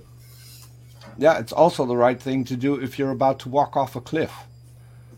Yeah, okay, yeah. So you're a particularist. That's all I was asking. Some people think there's like principles, or some people think that we should do things based on consequences, or some people think that there's intrinsic value, or some people think that we should obey God's commands, right? There are different views about this. Wait 1 second, Peter. Just because you're pointing to the fact that there's convergence, right? People can converge on a moral truth. A lot of people think that rape is wrong, but the way they get there is very different, and that's what metaethics is about, right? What is it that someone means when someone says rape is wrong? Some people think that, like I said. Danny, use better examples on this channel. You've been warned once before. Yeah, that's also not a good topic to touch on me with. But yeah. Okay, well, I sorry, it's a very use a fucking different example. You've been told. Okay. What? I don't really. Rape is not talking about rape itself is not going to be a problem for the channel. Jesus Christ! It's YouTube that's the problem, isn't it? I'll obey. I'll listen. I'm not Danny, Peter. You're talking to me. It's not a good topic to be discussing with me. It's going to go bad. Yes, going to go bad. Okay, with a lot of people. The point is that people can converge on a moral proposition, but get there very differently. And just because we converge on a moral proposition, does it mean that the question, what does it mean for it to be wrong or right, is a useless question. Hey, Danny, are you a particularist? I think so, yeah. So this is a type of moral relativism or subjectivism? Well, particularism fits with both. I think particularism fits with both. The idea, so like if you're are true. Speed, Leo. Yeah, okay. Do you think they're true or not? Are they? I'm a cognitivist. Yeah, I'm a cognitivist. So there's an argument against moral relativism, which is that the same arguments that work against moral relativism work also against epistemology. So are you an epistemological relativist too? No, I don't accept that's called the companions and guilt argument. I don't think that argument works. I think that epistemological norms are not categorical. Is that what you're talking about? Well, see, I'm not as learned as you are, Danny, deeply read, but I came across a criticism from Hilary Putnam, who's saying that, if the argument of moral relativism goes through, then it seemed to him that you could apply the same argument to questions about epistemology, and that you might need to be an epistemological relativist. Yeah, that's called the companions and guilt argument, right? So yeah, I wasn't aware of that part. Yeah, it's a very famous argument, and it worried me for a while, but then I think but what's your solution to it then? Well, the solution is that epistemic norms are not categorical; they're just like institutional, or even the idea is that when I'm deciding about what to believe, I can be motivated by reasons, epistemic reasons, or I could be motivated by practical reasons, and there's nothing that dictates which one should win. Right. So for the people that are listening, so what I'm saying is that the arguments that moral relativists use against moral realism, not necessarily objective morals, but just some kind of realist position with regard to morals, can be used also in the in epistemology to call into question whether or not our epistemic values have any objective basis, which is a tough pill to swallow, because then you're ending up saying that truth might be things like logical truth, which we have a strong intuition that they're true in all possible worlds, and so this would give a moral particularist a certain amount of pause. And so Danny is then saying that they're not so could you explain categorical so that people understand categorical? Meaning that they're not. So if there are such things as epistemic norms, which I'm actually skeptical of, I don't even think they're epistemic norms in the sense that, like, in the same sense as they're moral norms or whatever practical reason, that there is just going to be institution. Okay, so do you mind, Brenda? You did a good job explaining it, but I'm going to use an example to kind of I wanted to recap for everybody so that it's we're not all on the same page. It's not an easy thing to explain, but basically this, right? Moral relativism is saying right and wrong is just a matter of your psychology or something like that. Something that's a loose sketch, right? So that seems right to me. But then the worry for me is that came across the Hilary Putnam talking about it and saying, I'm like, I'm not willing to bite that bullet because I think that logical truths are true. Yeah, no. So let me elaborate on the example. If the idea is that moral relativism says right and wrong is a matter of your psychology, but right and wrong, there's rights and wrongs that are outside of morality. They're right and wrongs with respect to logic and with respect to justification, and you can be wrong about math and stuff. So you're saying that's a different category. You're cutting out. And I'm sorry, I apologize. You're saying that's a different category. So what I'm saying is that when I think the relativist is talking about right and wrong, they're talking about something motivational. They're not talking about right and wrongness with respect to like truth and falsity. Okay, so what they're saying is that the truth being motivational is going to be relativized, but something being true in virtue of set of premises, there's not really an ought there. Okay, it's just true in virtue of the premises. It's not like it should be true. Okay, I see. I'm sort of getting that now. Yeah. It's not an ought that if P then Q, P therefore Q. That's not an ought. It just is true, right? But not colloquially, but a lot of people say it like, oh well, it should follow that from these premises, or this answer should be blah, and then I think that kind of factors into some of the intuitions that are captured in the companions and guilt argument. I forgot the philosopher. Christopher, the guy that wrote a paper on the companions and guilt argument. There's a guy that wrote a rebuttal that I think was really good. But the idea is that when we say like bachelor means unmarried, if I make that if you're a bachelor, then you know there's no like a shouldness there that you're unmarried. It's just you are unmarried. And if you choose what you choose to believe about that, if you accept that someone's a bachelor, should you believe that he's a man? Well, you see that should that motivation there is not going to be some kind of thing in the world per se, like not categorical at the least. See, I was talking to Converse Contender and a couple of other people in the after show from the Modern Day Debate show the other night, and I talked about relativism, and I probably butchered it because I don't feel confident in that area. I feel confident about other things, but not about that. And they were very shocked when I was giving at least my best explanation of how I understand moral relativism. And also for people listening, moral relativism is different than subjective morality, right? So moral subjectivism. I got a question. And maybe I'm just the moron in the room. Maybe I'm too old. Maybe I don't know. How does this have anything to do with morality? And how many papers do you need to read from how many philosophers to become moral? No. I mean, look, you don't know. You don't need. I don't think you need to know anything about metaethics to me. Honestly, to me, philosophy is mental masturbation, and I'm fine if you. I disagree. If that's what you're into. I disagree. I don't think that's what exactly it is. It might feel that way, but I think philosophy has been the area where people explore ideas and tease out what things mean, and as a consequence, science. We got science from science is basically. An outgrowth of philosophy from the can I have a go at this when you're done, Brenda, please?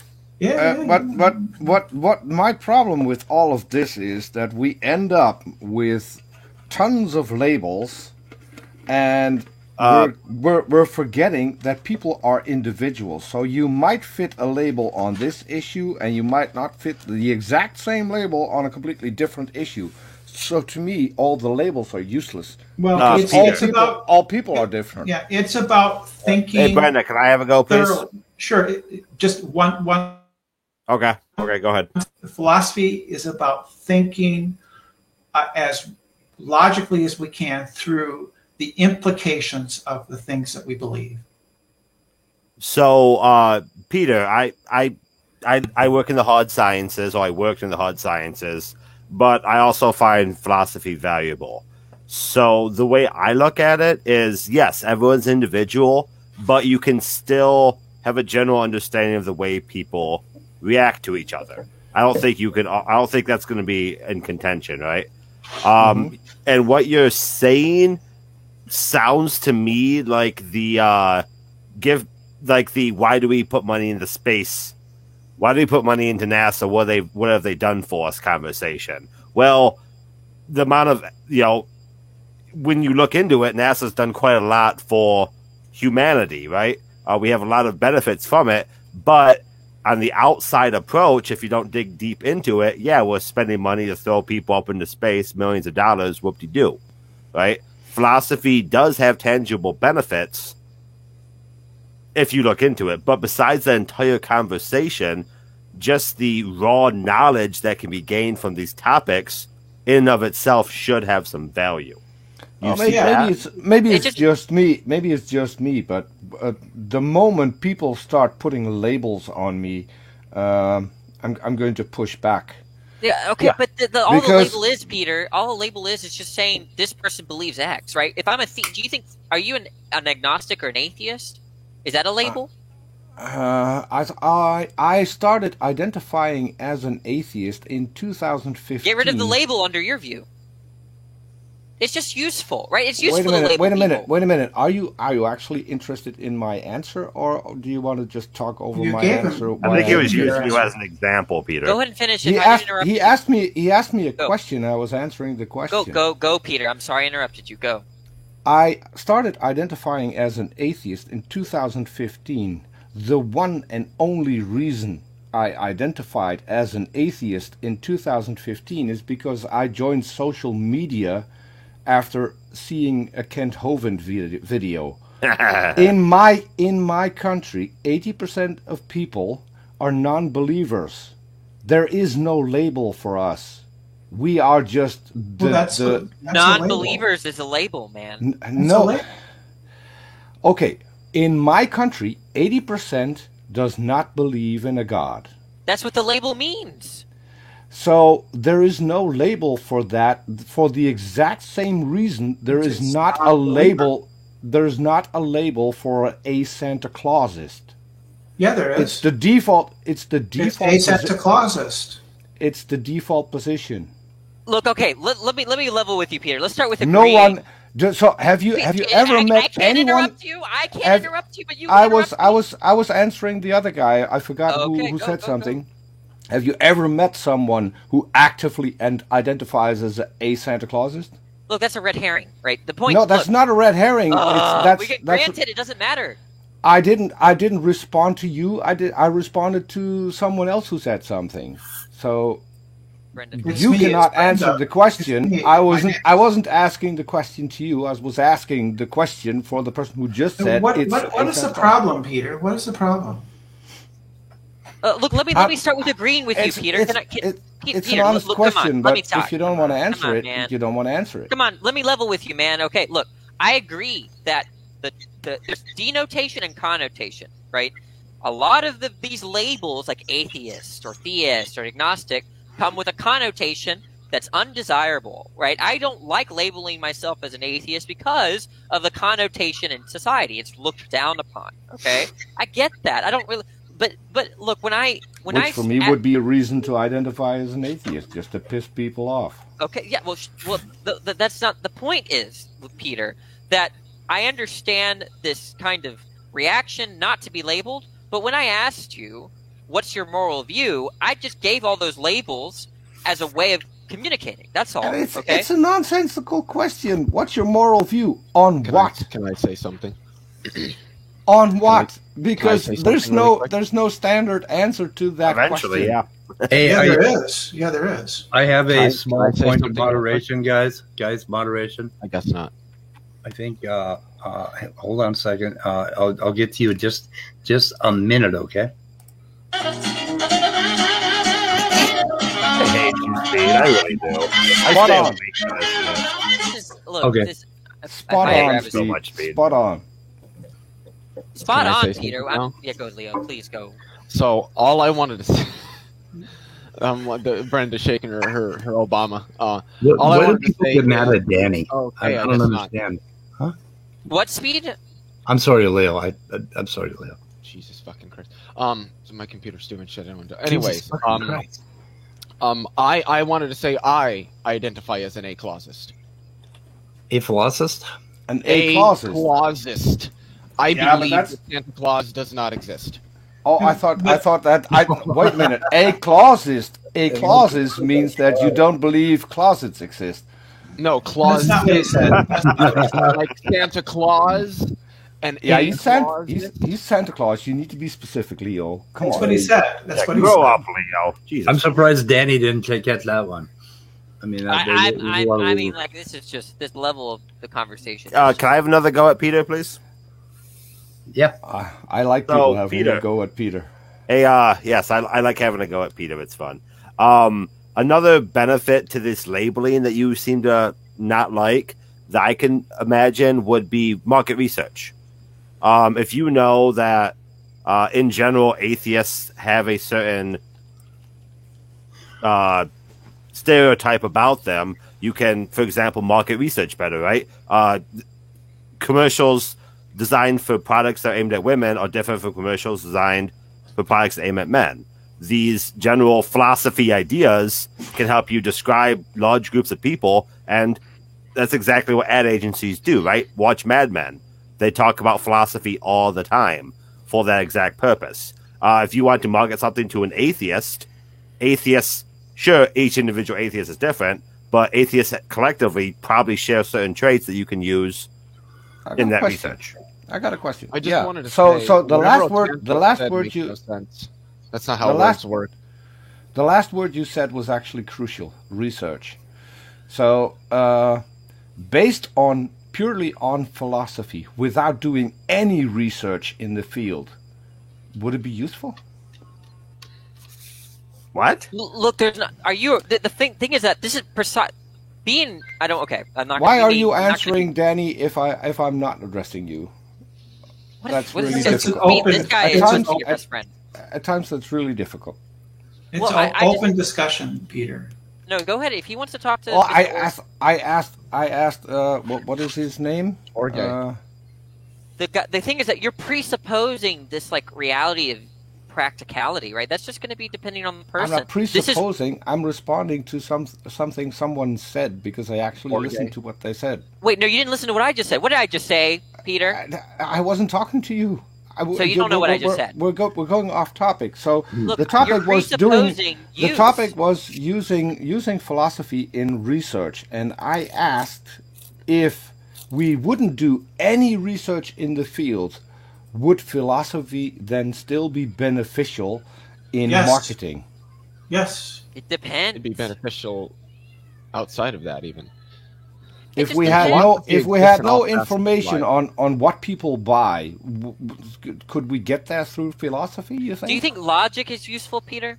I was asking Org. Well, Danny, I think it's beneficial for the sake of conversation to try to address the point and not answer with another question, right? Just so we don't end up yelling at each other for the next 15 Honestly, minutes. Danny was getting to the point. He was drawing in an analogy to do so, I believe. Well, yeah, but if we answer questions with questions, we've been yelling for the past 10 minutes. That's called the Socratic method. It's actually really, really useful. It's also if someone else answers with a question who's not the person who's the question. It's okay, Peter. It's okay, Peter, because we're just talking, Peter. It's okay. Okay, it might be okay, but if I ask a specific Peter, person, could you re-ask your question, please? If I ask a specific person a specific question and someone else answers it for them with a question, I don't feel that my question was answered. Peter, could you ask your question again, please? You brought up philosophy in research when it comes to marketing. Yes. And I asked you a specific question. If we would only use philosophy and do not do any research in the field, would it then be as beneficial? So I understand your question correctly. Are you kind of saying if I just take broad characterizations of groups, like if you would give me a list of traits that describe women, and could I use that to make a commercial? Is that what you're asking? No, I understood it. You mentioned doing research in what people buy and therefore directing specific goods. Yeah, but that's based on a lot of things that have come before it. Philosophy is thinking about thinking. Yeah, I'm having a problem. Necessary. It's necessary to do that before you can do research. Peter, I guess my issue, I'm not a philosopher. Danny knows a lot more about this than I do. But I have a problem disconnecting doing research with looking at research that's already been done. To me, that's just research either way. Yeah. Peter, can I answer the question? Can I answer the question, Peter? Sure. Okay. If you just understand philosophy very simply this way, now, it's not very well agreed upon what philosophy is, so I'll give you that. But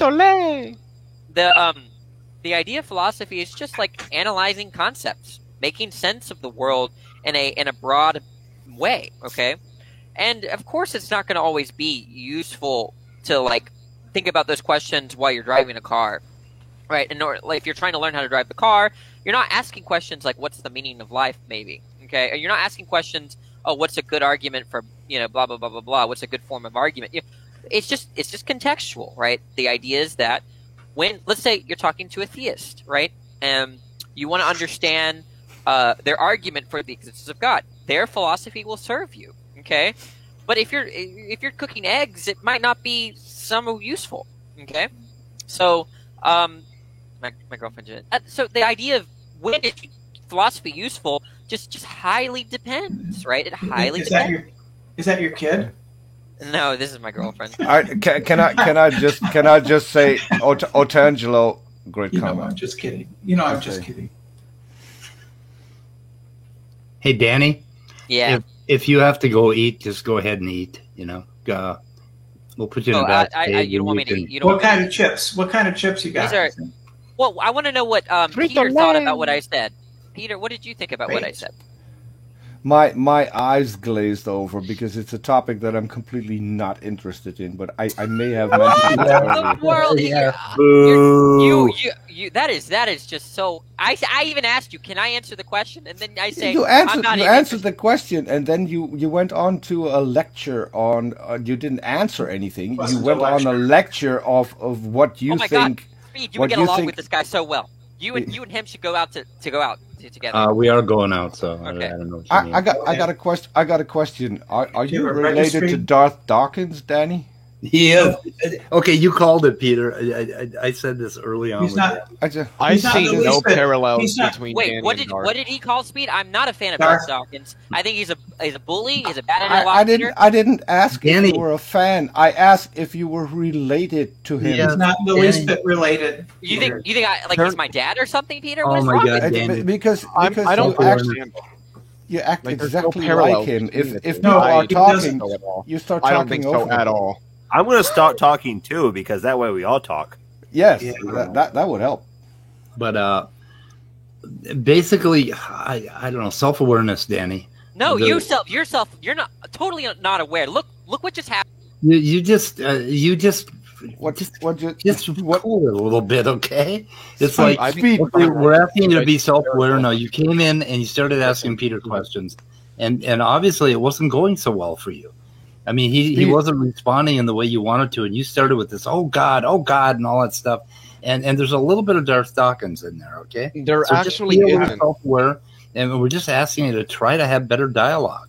What are you talking about, Speed? You have short-term memory loss. That was beautiful timing, by the way. Peter, I asked him, no, Speed, listen open your ears here. Open your ears. Okay, what did you say? No, I said Speed. Let him talk. I'm curious. Please let him talk. Oh yeah, I'm gonna let him talk. I just thought Orge said something. Are you gonna let him talk, Praise? Yeah. Fuck y'all. It's my division. Okay, I'll calm down. Let me just I think get in my head for a second, right? I said, Peter, can I answer the question? I want to answer the question for you. And then he said, yes. And then I responded and I said, what do you think about that, Peter? And then Peter said, I don't care. No, that's not what I said. No, that's not what I said. What did you say? You didn't listen. Listen. See, this is one of the things why I asked whether or not you're related to Darth Dawkins, because you wait until it's your time to talk and then you start talking, but you don't actually listen to the person that you're talking to. And that's for a lot of the times that is because you talk over them. I said my eyes glazed over because it's a topic I'm not interested in. Yeah, I didn't say. Really I didn't say I did. That's really rude.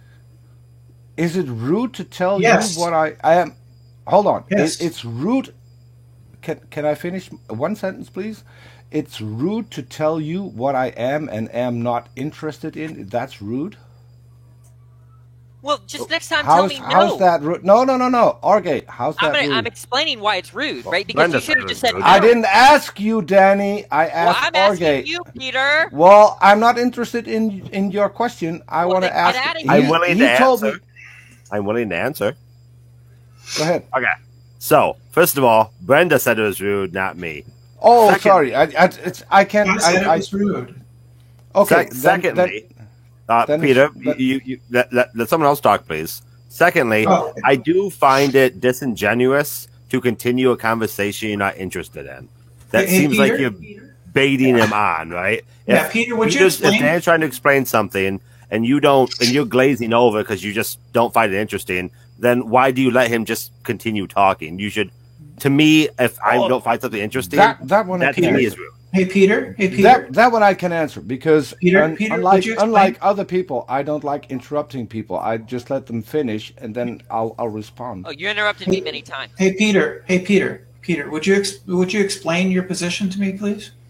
I'm still waiting for your answer. How is it offensive for me to tell people what I am not interested I'm sorry, in or what I am? I didn't listen to you. I don't give a shit what you say.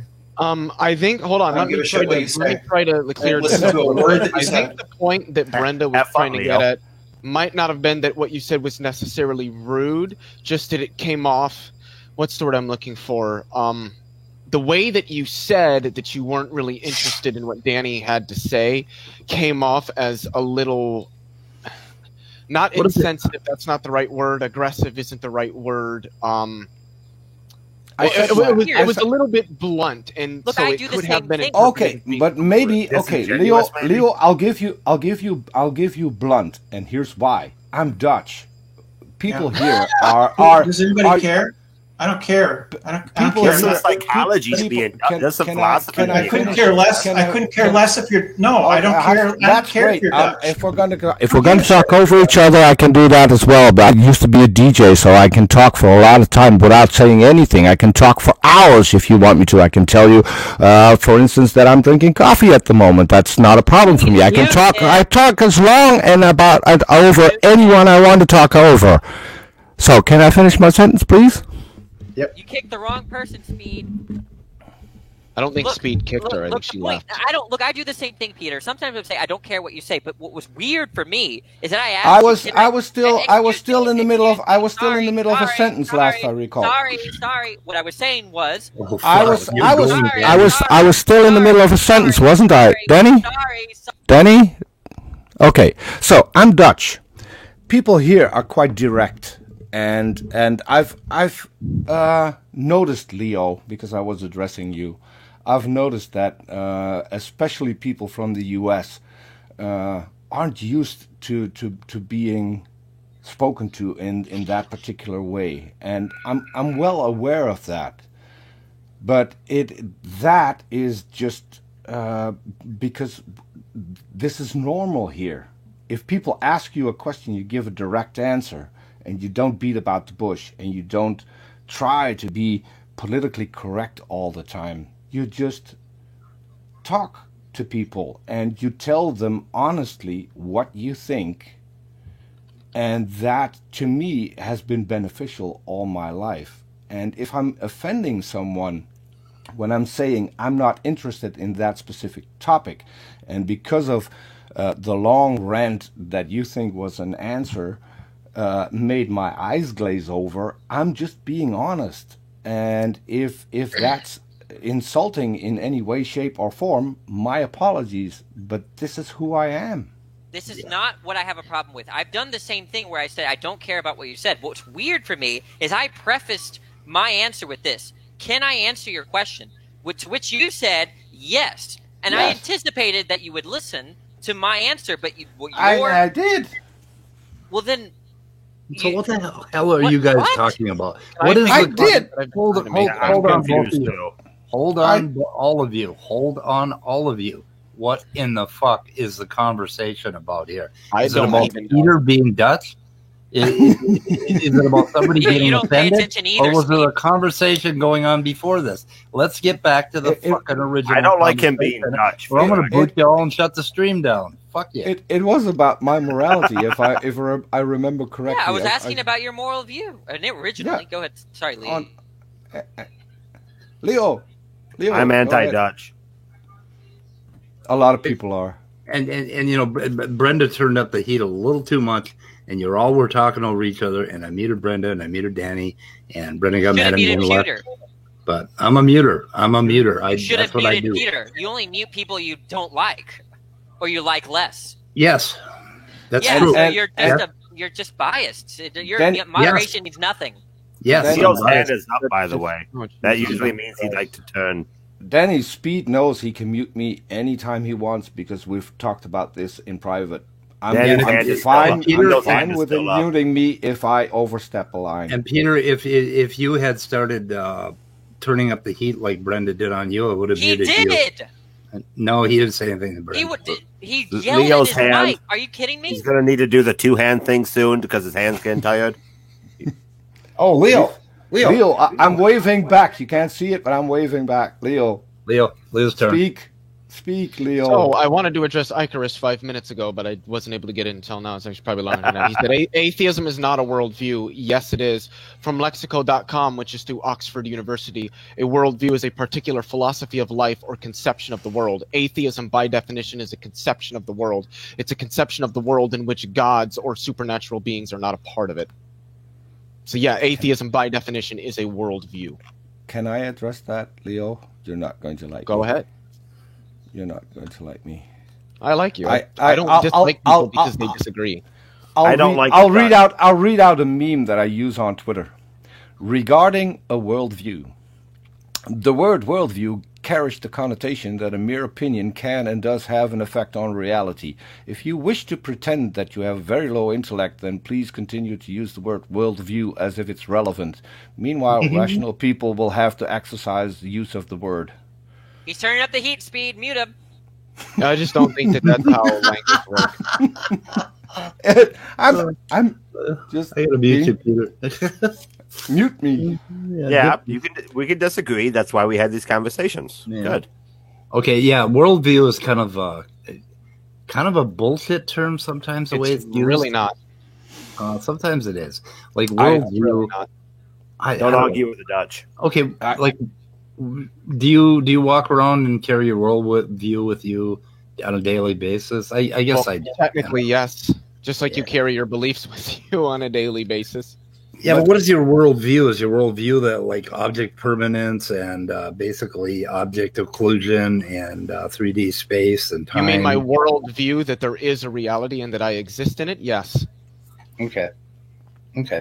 Yeah, but I mean, sometimes it's used like a bludgeon, like a hammer, like your worldview and my worldview and blah blah blah. The reason, Leo, that I wrote that meme is because the people that I talk to on social media are religious people. No, surprisingly, there are not a lot of us. There are a few, but not a lot. So when you talk to someone who's religious and they have their worldview, it usually entails something like the world is 6,000 years old, created by God, and there was a global flood. So that's why I wrote the meme. Yeah, so you'd frame everything basically on that, but I don't know. My worldview is a little more like infinity. I did have a follow-up question for Icarus because he said atheism does not say anything about supernatural beings or not except God. So my question is atheism not a conception of the world in which God is not an extant part of it? A view of the world, perhaps? Exactly. So I'm an atheist because of my naturalist worldview. Atheism isn't used interchangeably with naturalism. Both atheism and naturalism are worldviews.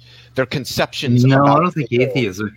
Well, it could be. Hold on. Is atheism a conception about the world and the way that it works? Yes or no? No. So wait. Atheism isn't a conception of a world where there is no God?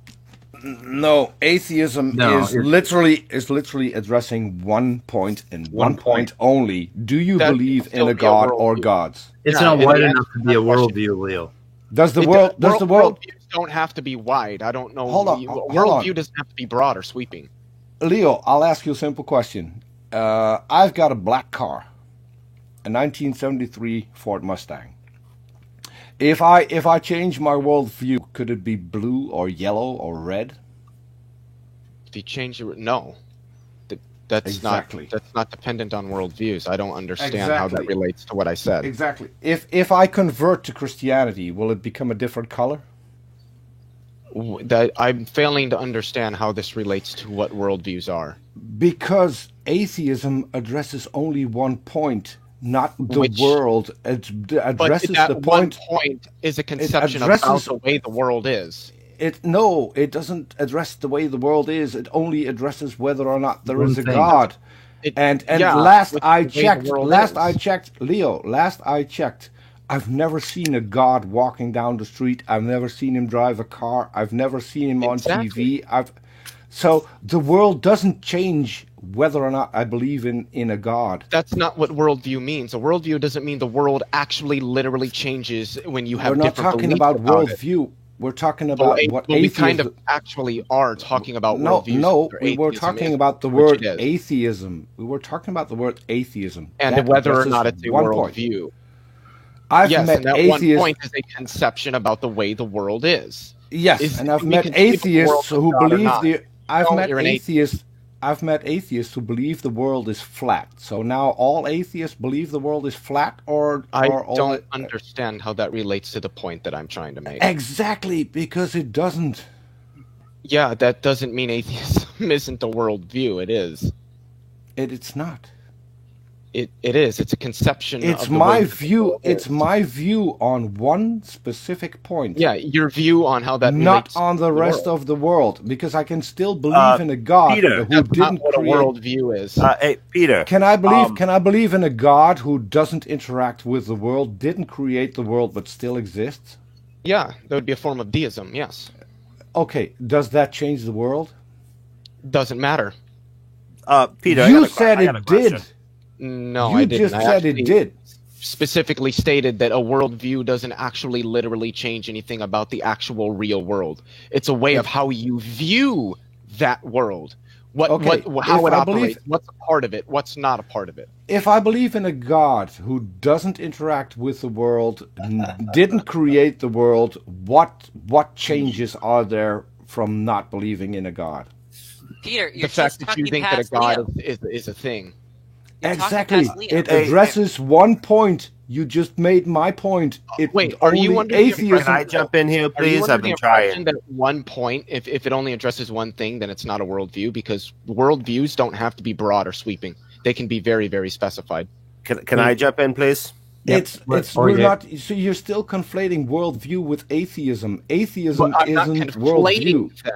That's Peter, not what worldview is. A broader both term. Both of you give Orge a chance. Ideological positions. Both of you give Orge a chance to talk. Moderator talking. Brainbugs asking for a link. Okay. So I just want to jump in here. Apparently I don't yell enough to compete with you guys. Peter, could you give your... I think Leo's given his definition of worldview. Peter, what is your definition of worldview? Really quickly, I didn't give my definition of the worldview. Well, I think it's inferable. I don't know. I can't infer Peter's definition. I didn't give my definition. I gave the definition of worldview by Lexico. In your worldview, you gave your definition of worldview. Sure. Peter, what is your definition of worldview? What I did. And then I'm going to give you mine. I think I just gave my definition. I read out my repeat meme. It, please. That was my definition. So do you want me to read it out again? Yes, please. Okay. So, for me, the word worldview carries the connotation that a mere opinion can and does have an effect on reality, which is what I come across when I talk to people on Twitter. If you wish to pretend you have very low intellect, then please continue to use the word worldview as if it's relevant. Meanwhile, rational people will have to exercise use of the world. So I think the people that use the word worldview that I've come across, literally everyone, and I know this is an argument of personal incredulity, but the people who use the word when they're talking to me, that carries the connotation that an opinion or a religion can and does have an effect on reality, and to me it doesn't. That's not what worldview means. Are you under the impression that a worldview is stating that if you believe something, you having that belief actually changes the way the world is? Because that's not what worldview means. It's simply a way that... Have you ever talked to a young Earth creationist? Yeah, they have a worldview. That worldview is young Earth creationism. And does anything change in their worldview? Let's say the world not being 4.5 billion years old, but 6,000 it doesn't matter. Years? Worldviews can be false or can stand in opposition to factual data. That doesn't mean they're not worldviews. I don't know. Let's see. Okay, so which is literally what I said. Okay, for me, a worldview is basically a kind of a framework where I understand how everything came to be, how everything works, and I mean everything, including my mind, my body, what I am, what the meaning of my life is. Just everything is involved in a worldview. So it doesn't change reality exactly, Peter, but it would change how what I think is real in the past. Reality. Okay, so it would change what I think is real in the past, and it would also change what I think is going to be real in the future. So in that respect, you're right, Peter. But then I can agree with you other guys that worldview. So you're making the case that worldview is sort of just a view or a position on what's going on, but you don't really think it makes a difference to reality? Well, no. It's not defined that way. It's not defined that way. Yeah, a worldview isn't like a belief that you have that somehow actually changes the way the world is. A worldview is a set of beliefs or ideals or convictions that one has that shape how they view the way the world is. Yeah, but it's going to have an effect on what you think is true, right? Exactly. Why do you think young Earth creationists believe certain things are true? Because of their worldview, which involves oftentimes Christianity. Sometimes you get some Muslims in there. But yeah, that's what worldviews are. Atheism is a worldview because it is a way of looking at the world. So is that not what Peter's saying? No, Peter was that basically we would have a different view of it? He's not saying that the world is going to change because of your view. I can clarify this really easy. Okay. Leo, have you ever watched anything coming out of Answers in Genesis? Yes. Have you ever heard Ken Ham say you need God glasses? Yeah. If you put on your God glasses, evidence will become different. It will point to a different origin. It will point to a different age of the world. It will literally change reality. That is how he views it. I'm not arguing with him how he views it. That is his worldview. You mean it's wrong. Reality? It doesn't. It doesn't change reality the way your view of reality. Can I please finish my sentence, Danny? I'm helping you. No, you're not helping. You're talking over me again. View of reality doesn't change reality. It changes your view. Danny, stop talking over me. No, you talk over people all the time, Peter. So you can call yourself Darth Peter if you want. Darth Peter. That's actually a pretty cool name. I'm not gonna lie. So, but this is literally this, and I have been told that if I just accept the Bible and accept Jesus, then my reality will change. Then I will see that the world is 6,000 years old. So yes, they do think that a worldview changes reality. My reality at this point is what science tells me they figured out about the world. That's my reality, not my view on it. I'm taking other people's views on it. I'm looking at what science figures out. I don't have a view. I take my view from the evidence that is presented to me, and not from a book that tells me that I need to look at things differently and change reality. And then for them it becomes reality. If you talk to young Earth creationists, the world is 6,000 years old. That is their reality. It doesn't change actual reality, but their worldview carries the connotation that their opinion can and does have an effect on reality. That's just new true Scotsman, right? There's no difference between reality and actual realities, Peter. But I did have a question for you, Peter. Are you an empiricist? I'm sorry, Danny, that English isn't my first language. My apologies. It's only my third language. That's what I was trying to help you. Should we do this in Dutch or German? No, you should just listen to my Steelman. I'm just curious. Is it better if we do this in Dutch or German? Ik kan zo overschakelen naar het Nederlands. Het is helemaal geen probleem voor mij. Und if Sie Deutsch wollen sprechen, dann kann ich das auch, ne? You turned up the heat. I had to mute you, Peter. I just had a question for Peter. That's all. Are you an empiricist? Am I what? Are you an empiricist? Oh, good luck, Leo. Good luck. Oh, I'm praying right now. I'm a guy who hates labels. Does that help? No. Okay. Do you believe that the best way to know about reality is through the reception of strictly empirical data? Of evidence, yes. Not strictly empirical data. Evidence. Well, evidence generally is empirical. Evidence is not only empirical evidence. So you're an evidentialist. You can have logical evidence too.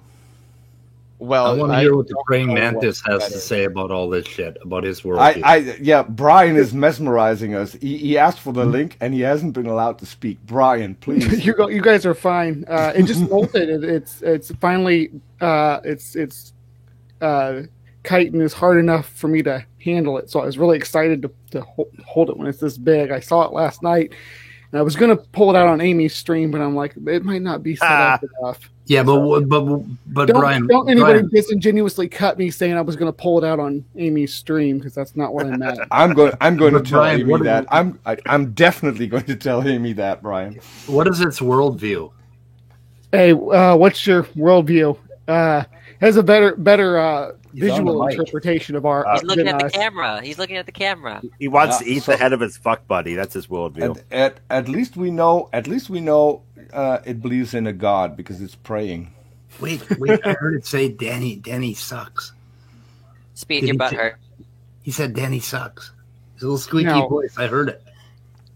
There's no. Not that I'm aware of. There are no mantises that make any kind of sound. Leo Felix, you had a question. Yeah, I just hand up again. Well, because I asked Peter if he was an empiricist, and he said essentially no. So I'm asking him if he's an evidentialist. Can you give him an explanation of what these terms mean? An evidentialist, evidentialism is an epistemological thesis stating that one is justified to believe something if and only if they have evidence for it. Yeah, pretty much. That evidentialism is a worldview. No, it's not. Yes, it is. No, it's not, Leo. It's not a worldview. Yes, it is. No, it's a position. Yes, worldviews are positions. Position, not a worldview. Worldviews are positions. Oh, shit's gonna get real now.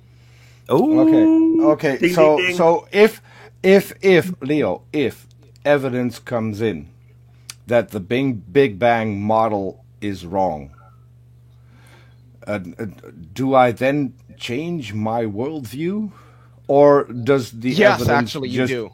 Or you change the view that you have of the world, yes. Or did I just learn something more about reality? Yeah, and it changed the way that you look at reality. Your worldview changed. Okay, no, I'm gonna get something to eat. I don't look at reality different. I have to go. Speed, behave. Okay, moderate fairly. I expect a lot from you. Okay. Are you Danny? Are you going to celebrate? Danny, are you going to celebrate? He muted me. No, I didn't. I muted Peter. I did mute Peter. I'm getting better. Anyway, Danny, natural selection. When are we going to do this? Let's see. Probably tomorrow might work. Okay. You want to do it around 7? Look at him go. No, I already got a 7 with Andrew, and then I got 9 o'clock Sonata. So maybe. How late are you willing to go? Otherwise, it's going to have to be Sunday. Sunday. Sunday, I'm going to New Orleans. For church? Okay. No, my girlfriend needs new violin strings and stuff, so we have to go do that. Can't you just go kill a cat and get the gut? And that's what we do in Minnesota.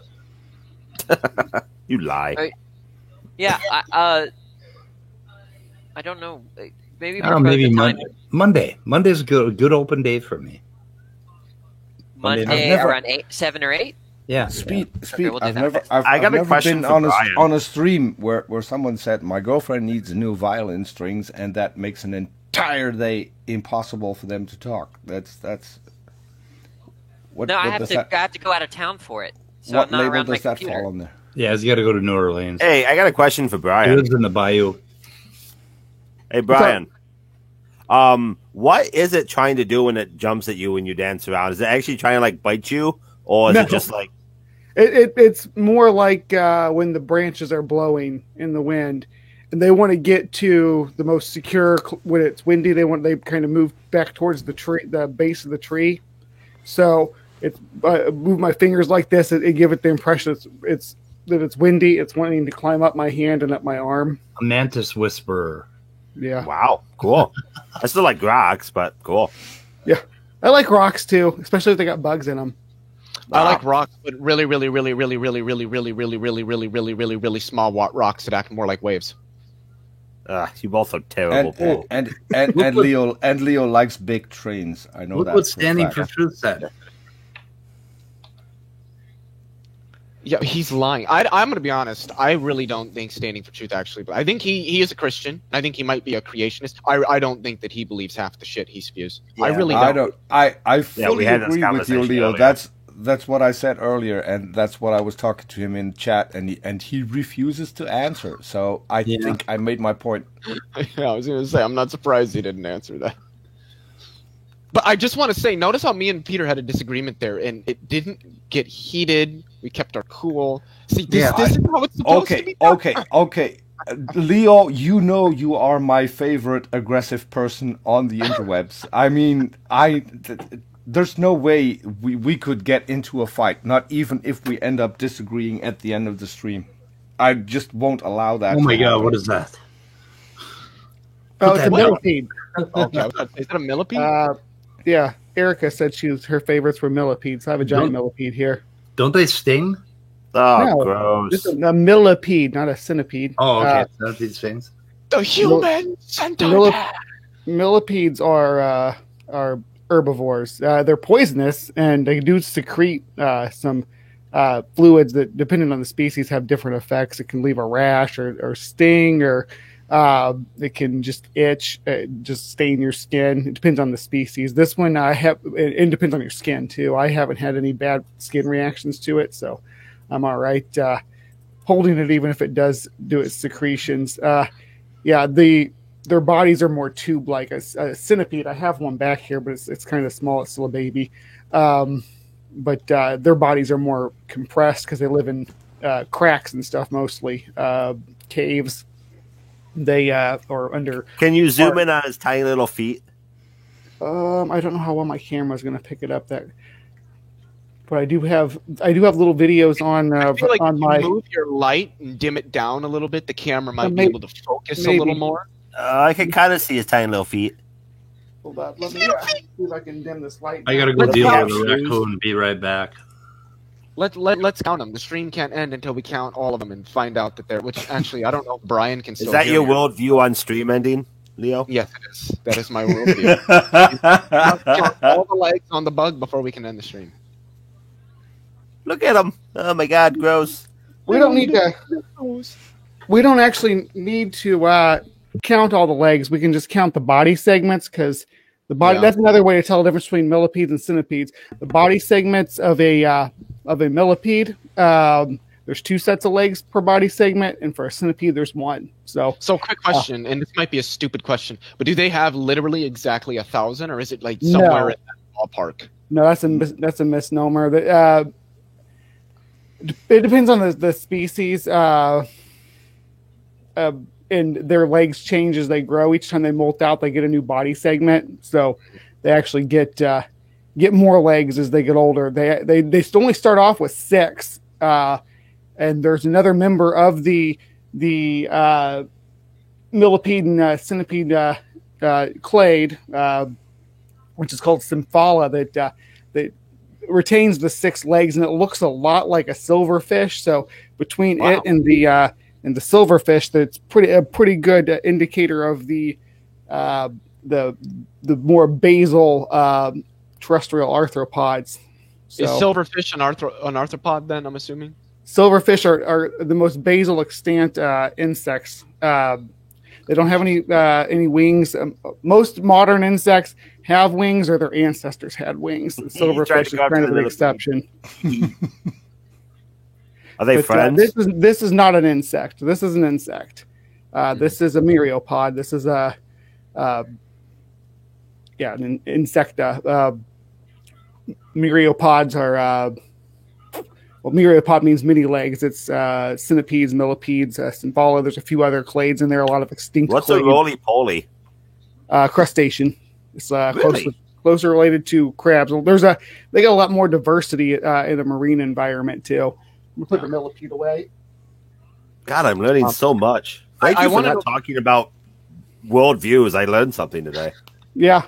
See, I come in here to distract you all from all this morality talk. It's working. Dogs. It's working, Brian. It's working. I wanted to ask Brian, do you have any bugs that you just actually like found yourself out in nature and took, or do you purchase them from someplace? Both. Okay. I don't probably. like to. I won't collect something in the wild and keep it necessarily permanently. I'll collect it and I do like a show about it and I'll take pictures of it and stuff. But with the diversity of insects declining so bad in the wild, I don't want to pull any viable breeding opportunity out of nature. That makes sense. The only exception, I did keep a wheel bug until it died because wheel bugs are huge and awesome, and I like assassin bugs. But wheel bugs are also not endangered, so no harm, no foul. Do you say that you adopt them, or do you say that you like take them? Like, when you buy a pet, you adopt it. Do you use that terminology? No, because you don't want to get too attached to them. Some of my spiders, I'm more prone to get attached to my fuzzy little tarantulas, and that's because my monkey brain says furry things are better than not furry things. So they're long lived. Whereas mantises, I get attached to them. I did get attached to that one I have up there on the wall, and it kind of made me really sad when it died. So I'm trying not to get attached to anything. Sense. But this one is pulling at my heartstrings, and I can't help it. I need a name for it. What do you guys think? Paul. Danny. Paul. Danny. No, don't leave him. Danny will yell at you too much. It's much too quiet to be a Danny. Do you like regular people names for your bugs? Do you like Greek Actually, I try to stick with unisex names. Like the one that died that I was just talking about, I named it Midnight. This spider back here, his name's Penny. Okay, seeing that it's a praying mantis and what happened recently, you could call it Psy. Psy? like Cytim Bruggencate? Is that male or female? How about Spring? It's not mature yet, so I don't know. The males have 7 body segments when they mature. The females have 9.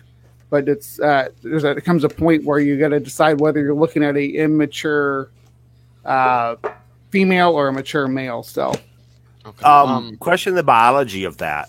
When do the internals decide? When they get to their ultimate molt. So they go through instars. They go through life stages where, actually, check this out. I actually have I was just lining the molts out to show my youngest. So every time they molt, I try to save one of them. So I started off that tiny when I got them. So what's the signal for the instar? And it's the same as the body segments. It's 9 for the female and 7 for the male. This also determines that they generally they do this to. I shouldn't say they like it's planned that they do it, but it prevents them from inbreeding because the population of males in the environment will be mature and grow wings before the females in the environment are mature. So the males will move out looking for mature females. Wow.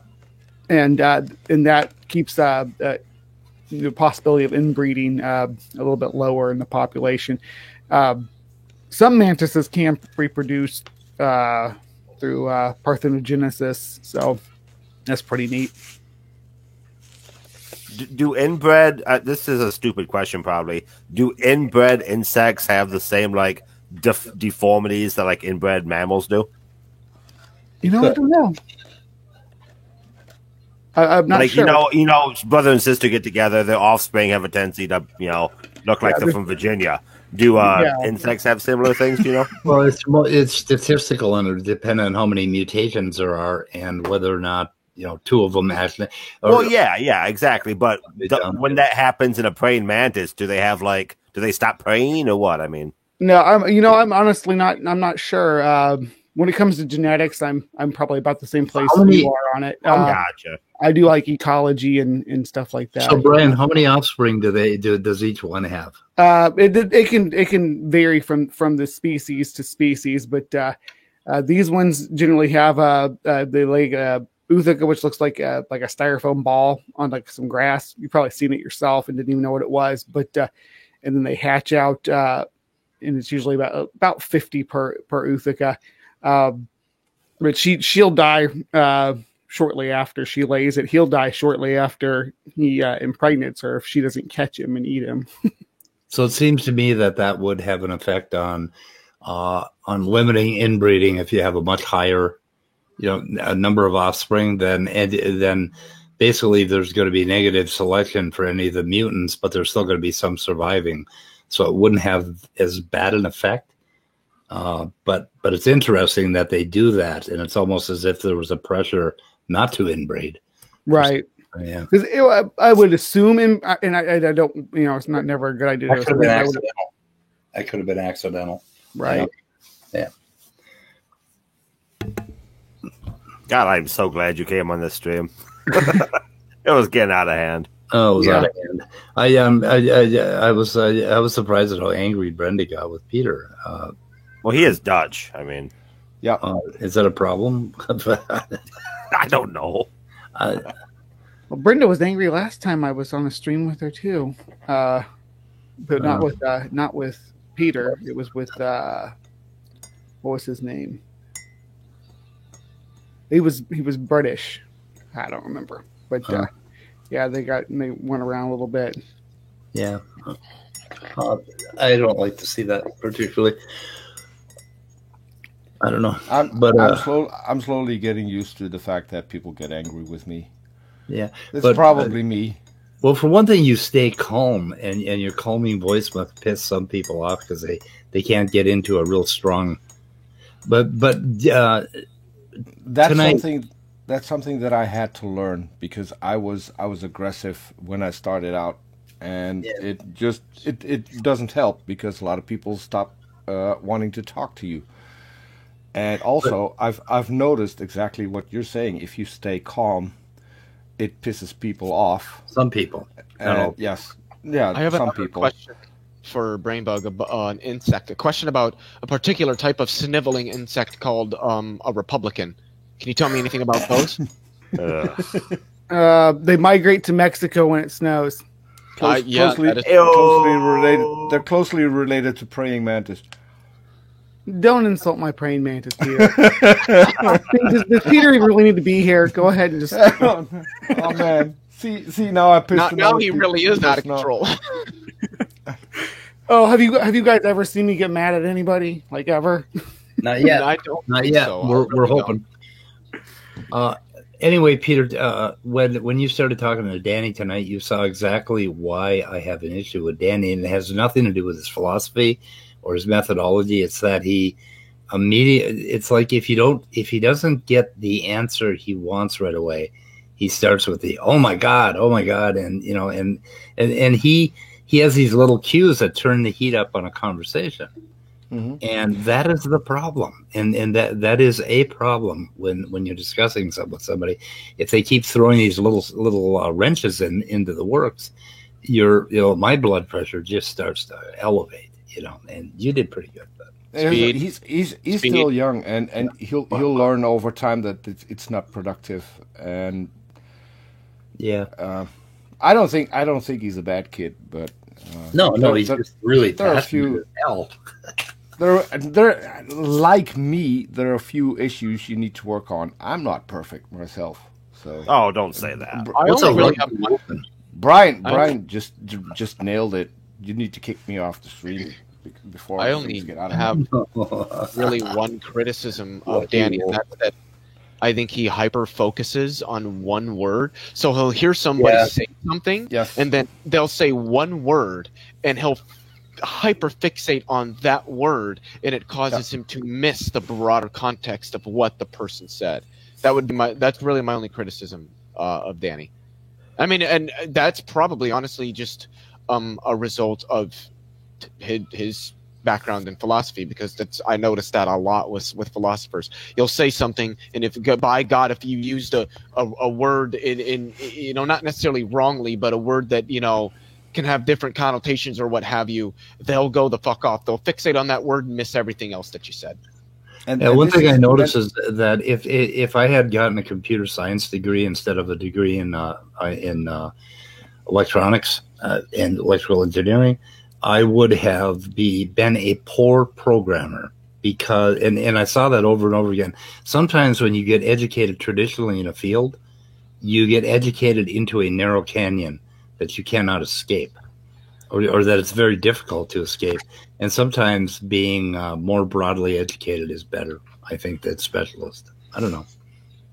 I think pointing out that because Leo just brought another point up that is part of Mr. Darth Dawkins, and if you point out that he's like Darth Dawkins and he goes and watches videos of Darth, he will get annoyed with Darth, and that might trigger him not to do the same thing.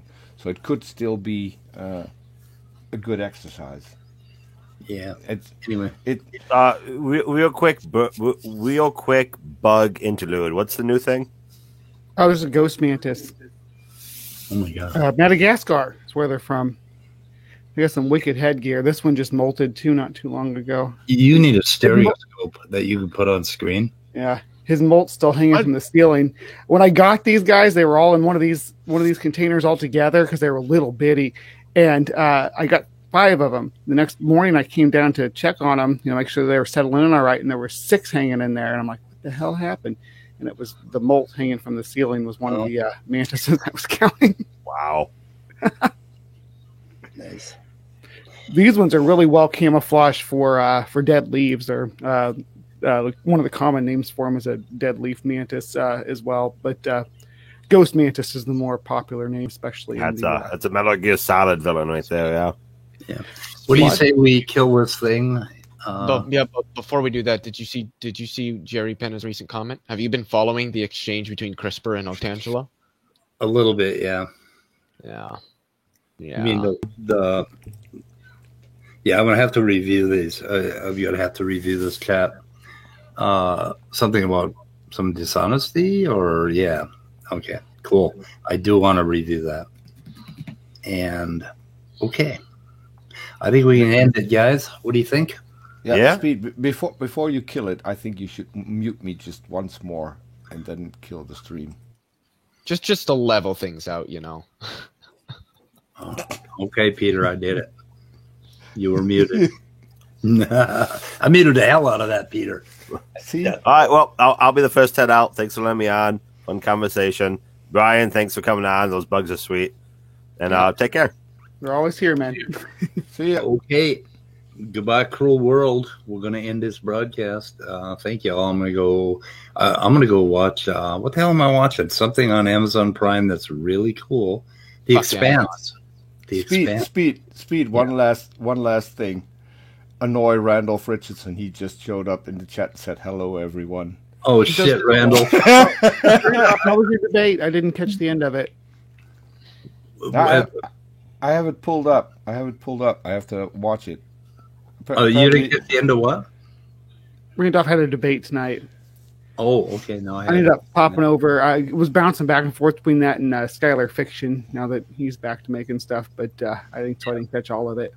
Is he all moved? Because I thought he was moving out of Florida.